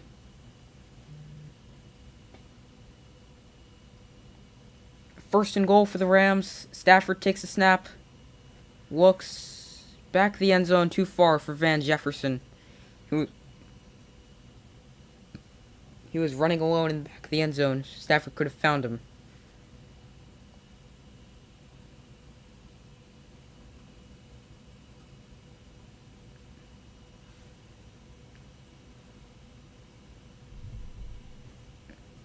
Safety just didn't drop back. That's Von Bell. He didn't realize Jefferson was going behind him, and Stafford just overthrew him. Stafford, Henderson to his right. Takes a snap. Just looking for Darrell Henderson right there. And it drops down incomplete. I don't really think Henderson was expecting that.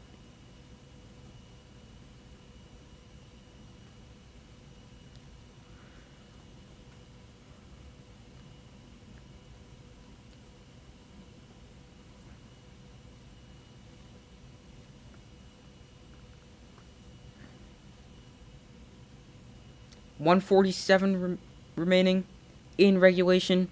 3rd and goal. Henderson to Stafford's right. Kupp in motion. Stafford in shotgun takes the snap. Fires, knocked away for Cooper Kupp. There is a flag down on the field.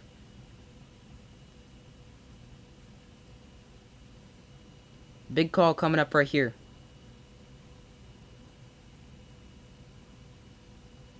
Prior to the pass, holding defense. That's going to give him an automatic first down.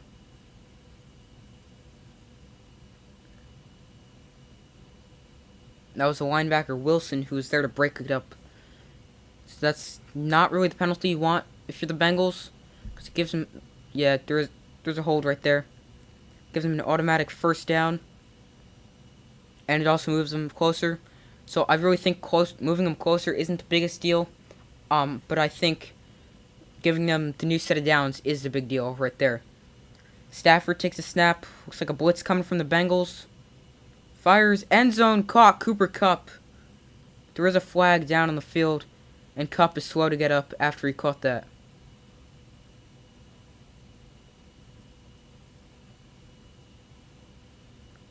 There's a flag down on the field.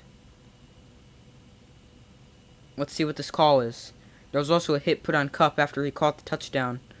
I believe that was by safety Von Bell.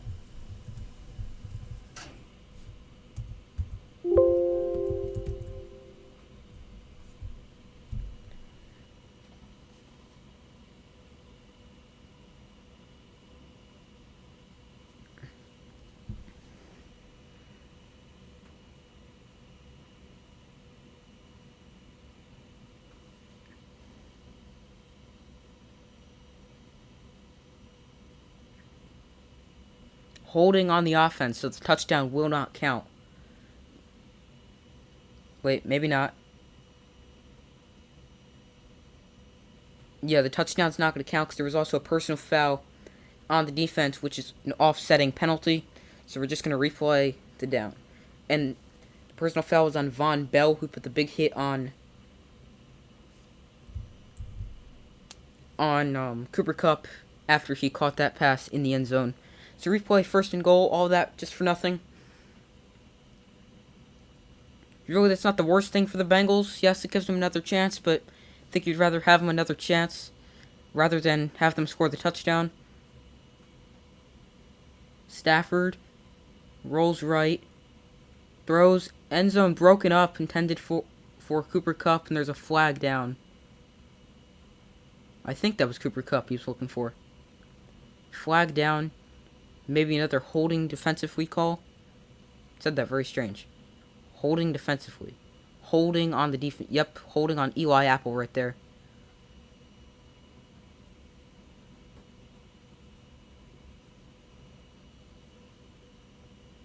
They're called pass interference. Holding, pass interference, really the same thing. Well, right there it's not. Occurred in the end zone, so the ball's going to be placed at the 1-yard line.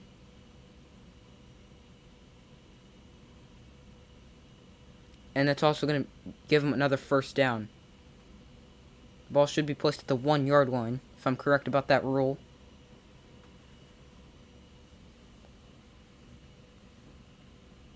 Yep, ball at the 1-yard line. Stafford now under center with Akers behind. Kupp in motion towards the line of scrimmage. Stafford tries to quarterback sneak. He didn't get there.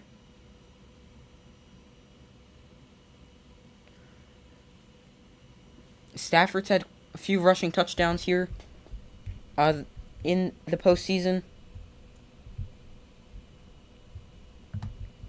I think he's had 2, as the Rams have called their first. No, couldn't tell if it was the Rams or the Bengals that called the timeout. Yeah, but Stafford didn't even get close.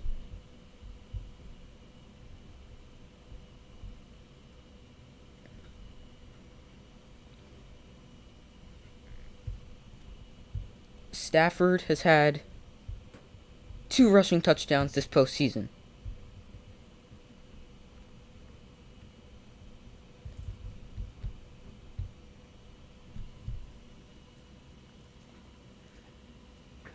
Minute and a half remaining.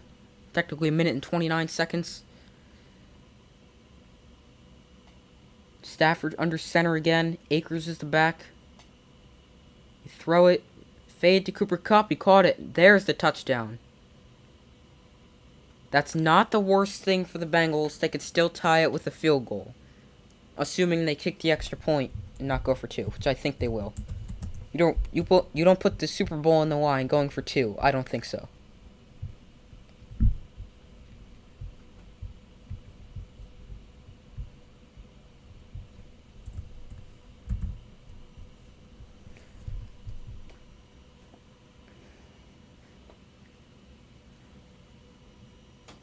Back shoulder fade into the end zone for Cooper Kupp, working on Eli Apple.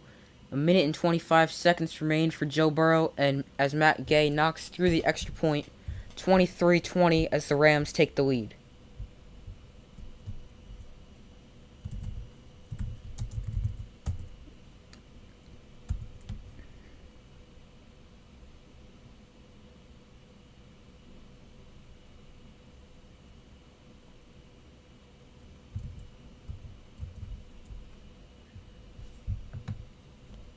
Those were actually the first points scored of the 4th quarter. This is the first time I have to change my graphic I have up right now. Let's see. Kupp now has 8 catches for 92 yards and 2 touchdowns.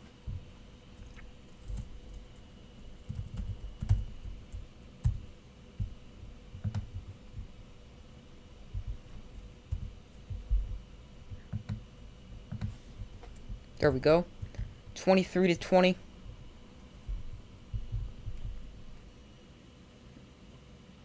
As the Bengals will get the ball back with a minute 25 remaining.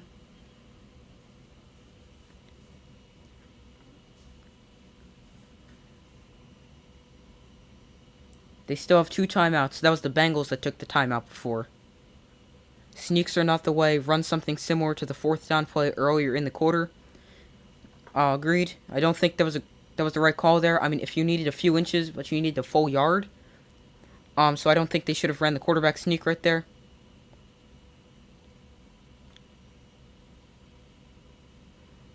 As Burrow and the offense come back onto the field with a minute 25 remaining.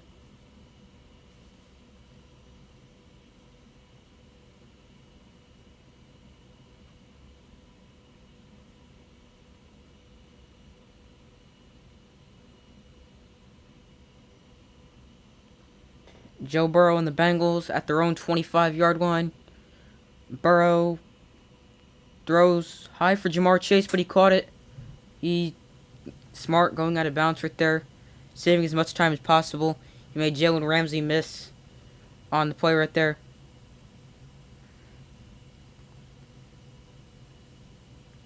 Just a curl route by Jamar Chase. Ramsey came up to make the tackle.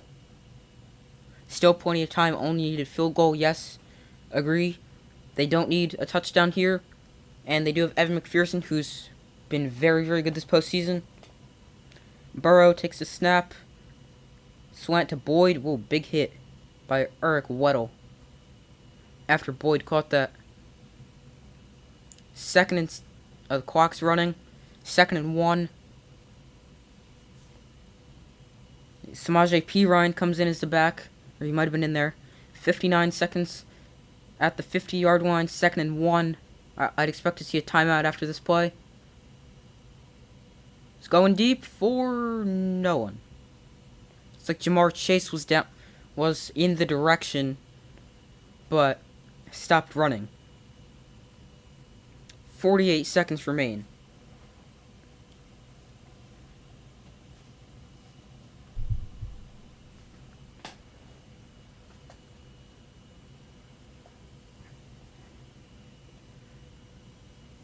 Evan McPherson's made 14 field goals out of 14 attempts, 100%, and he's tied the record for most field goals made in a postseason. Burrow doesn't run. Hands to P. Ryan, who I don't think he got there. He didn't. As the Bengals call their second timeout. That was a long 1 yard. Looked like more like third and 2. Exciting game, fun to watch it when it's close. Definitely agree. This is getting very exciting right now as Aaron Donald helped pull P. Ryan back and not letting him get to the line to gain.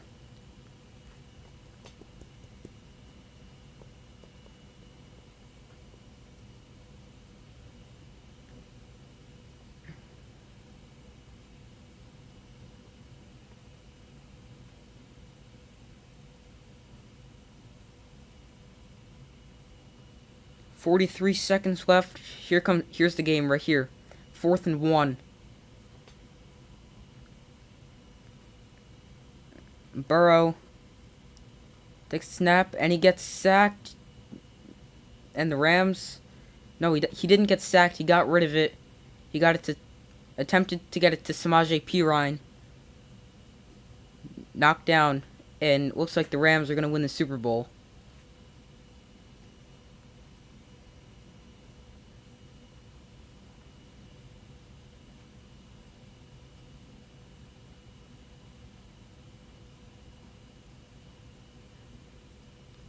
Looks like Aaron Donald got the pressure there. I think Burrow was going to try to throw it earlier, but he bobbled it. As Aaron Donald came in and got the pressure on Joe Burrow.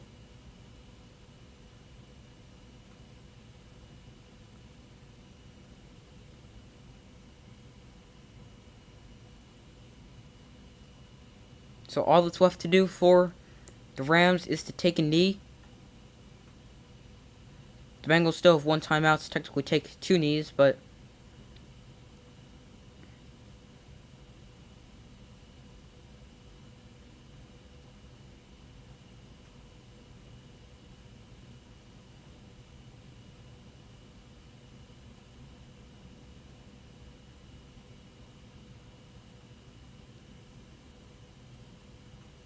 the Bengals didn't call their timeouts. There you have it. The Los Angeles Rams are your Super Bowl champions. Matthew Stafford got his first Super Bowl, and the Lions still have none. Bengals came up just short. Great game here. I'm interested in seeing who's going to win MVP. Just comment who you think. Could be Stafford. Could be Cooper Kupp. Aaron Donald is also an option after getting that pressure on Joe Burrow.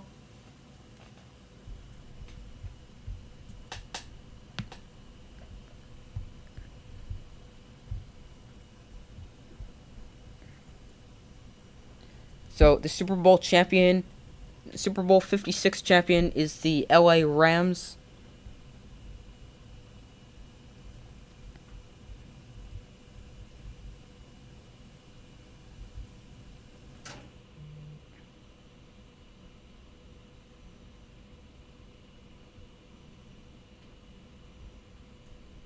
And that is the first playoff loss for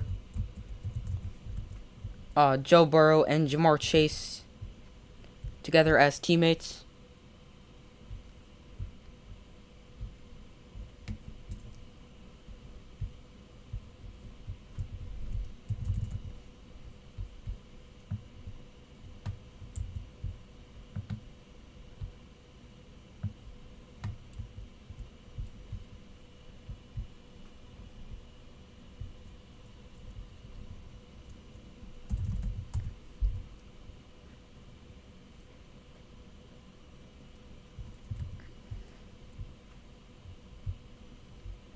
I know I just took that graphic off. I'm going to change it in 1 second.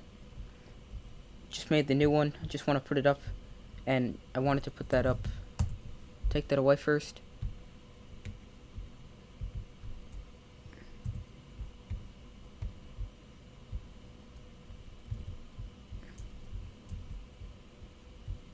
So there you have it. The Rams are your Super Bowl champions.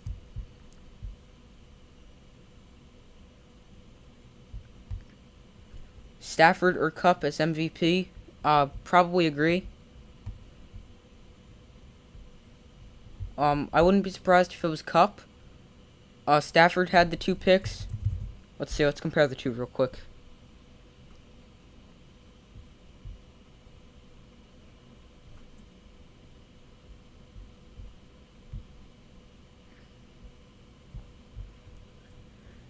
Stafford was 26 of 40 for 283 yards, 3 touchdowns, and 2 picks.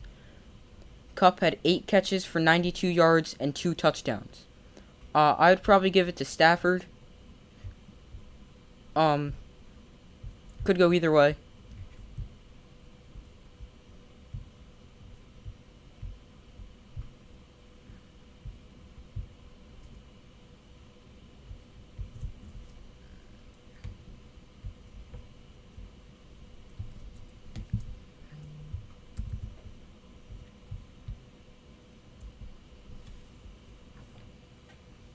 So the Rams won the Super Bowl.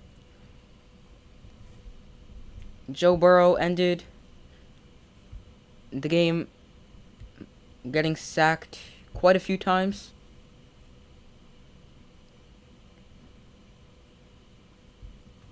And the Bengals' offensive line is really what it came down to. Came down to the last play right there. And he didn't have time to throw it because Aaron Donald got through. Burrow finished 22 of 33, 263 yards, a touchdown. Joe Mixon, 15 carries, 72 yards, a completion for 6 yards and a touchdown. Jamar Chase, 5 for 89. T. Higgins, 4 for 100 and 2 touchdowns.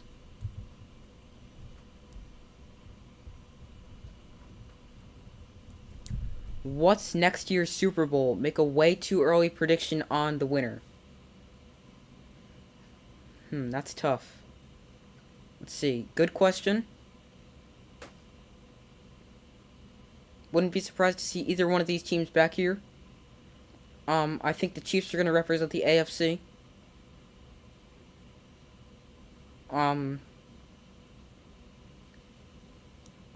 That's a tough question. Let's see. So from the AFC, I'm gonna go with the Chiefs. From the NFC,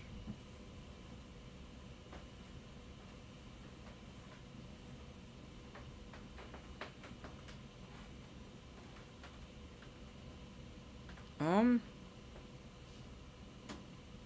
don't know. I may stick with the Rams. Chiefs, Rams. I'm thinking of all the other contenders. I don't think the Cowboys are good enough right now to make it to the Super Bowl. I don't think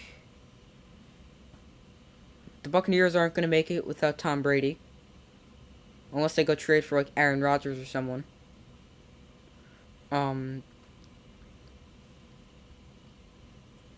Third seed was...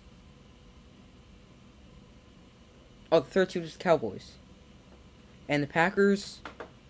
I'm not completely sold on the Packers. You know, we'll go Rams Chiefs next year with the Chiefs winning. That's my way too early prediction. Rams Chiefs.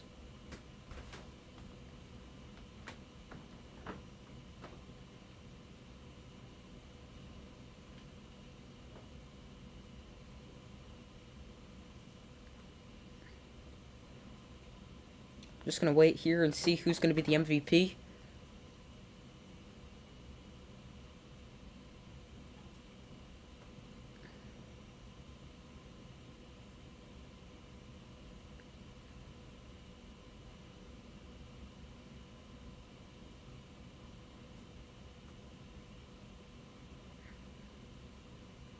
So it was a game that came down to, well, the final play that wasn't a kneel down. Um, Great game played by both two teams. I think the Bengals offensive line could have played much better in the second half. They played very well in the first half.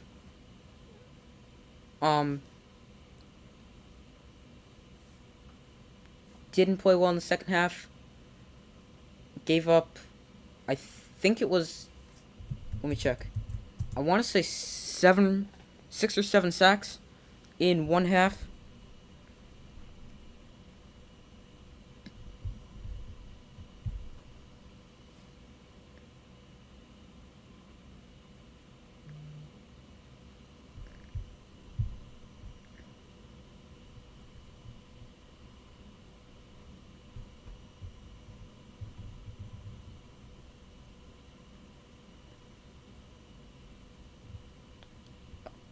Burrow got sacked 6 times.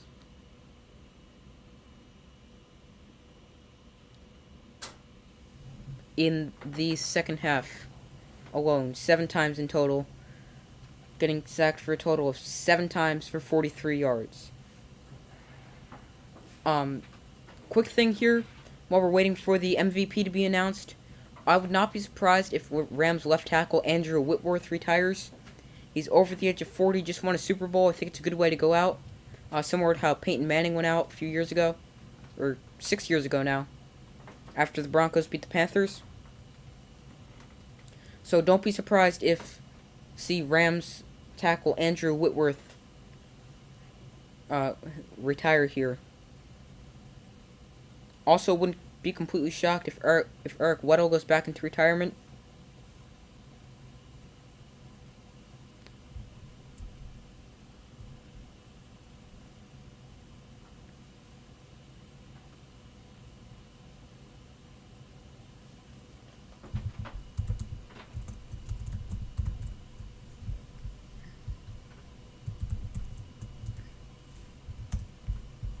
Andrew Whitworth is 40 years old, and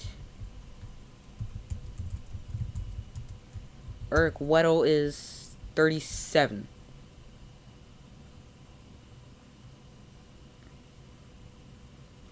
Yeah, I wouldn't be shocked to see either of those two players retire here.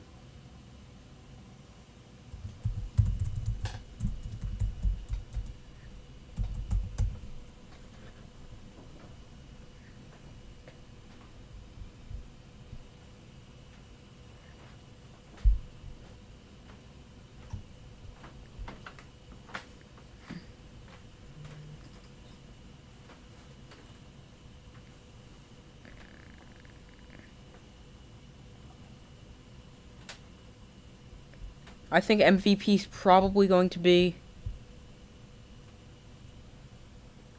Matthew Stafford.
With the Rams win, the Lions will now pick 2nd, 32nd, 34th, and 66th in this year's upcoming draft.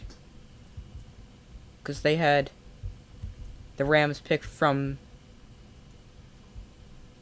this year. And obviously it goes in order of worst to best. So the Super Bowl winner will obviously be the team picking at 32nd, because there's 32 teams in the league.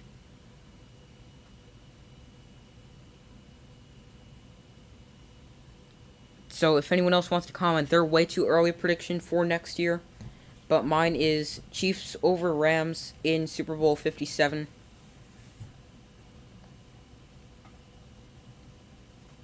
Which I believe is being played in Las Vegas. No, it's being played in Arizona. Sorry. Which is State Farm Stadium, home of the Arizona Cardinals.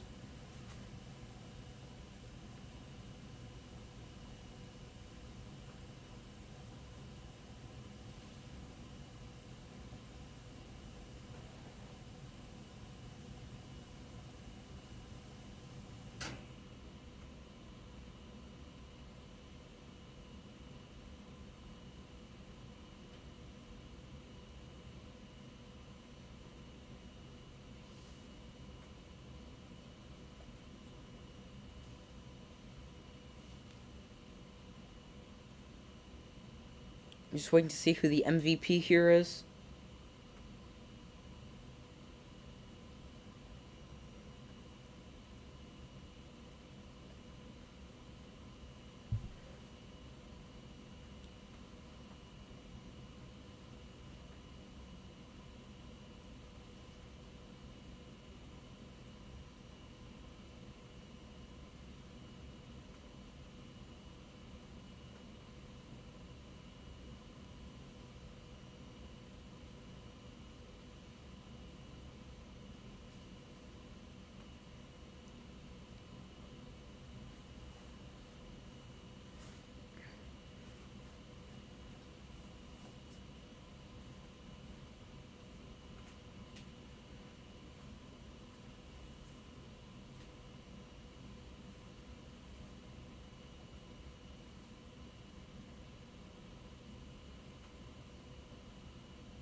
Sorry, sorry about the silence. I'm just waiting to see the MVP here. Just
the Super Bowl MVP is Cooper Kupp.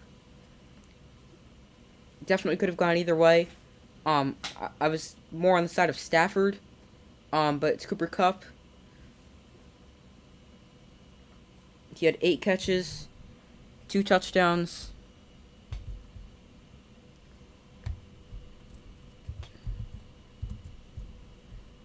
One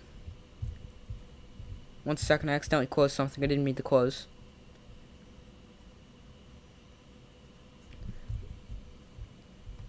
But that's really gonna do it here for tonight's stream. like and subscribe. Thank you for watching. Let me know in the comments if you enjoyed it. If you want to see more of these in the future. Obviously, we're going to do more sports, not just football. So like, subscribe, and comment. And I'm pretty sure the next video I'll be doing is sports news on Tuesday. So like, subscribe, comment, and I will see you Tuesday for Sports News episode 76.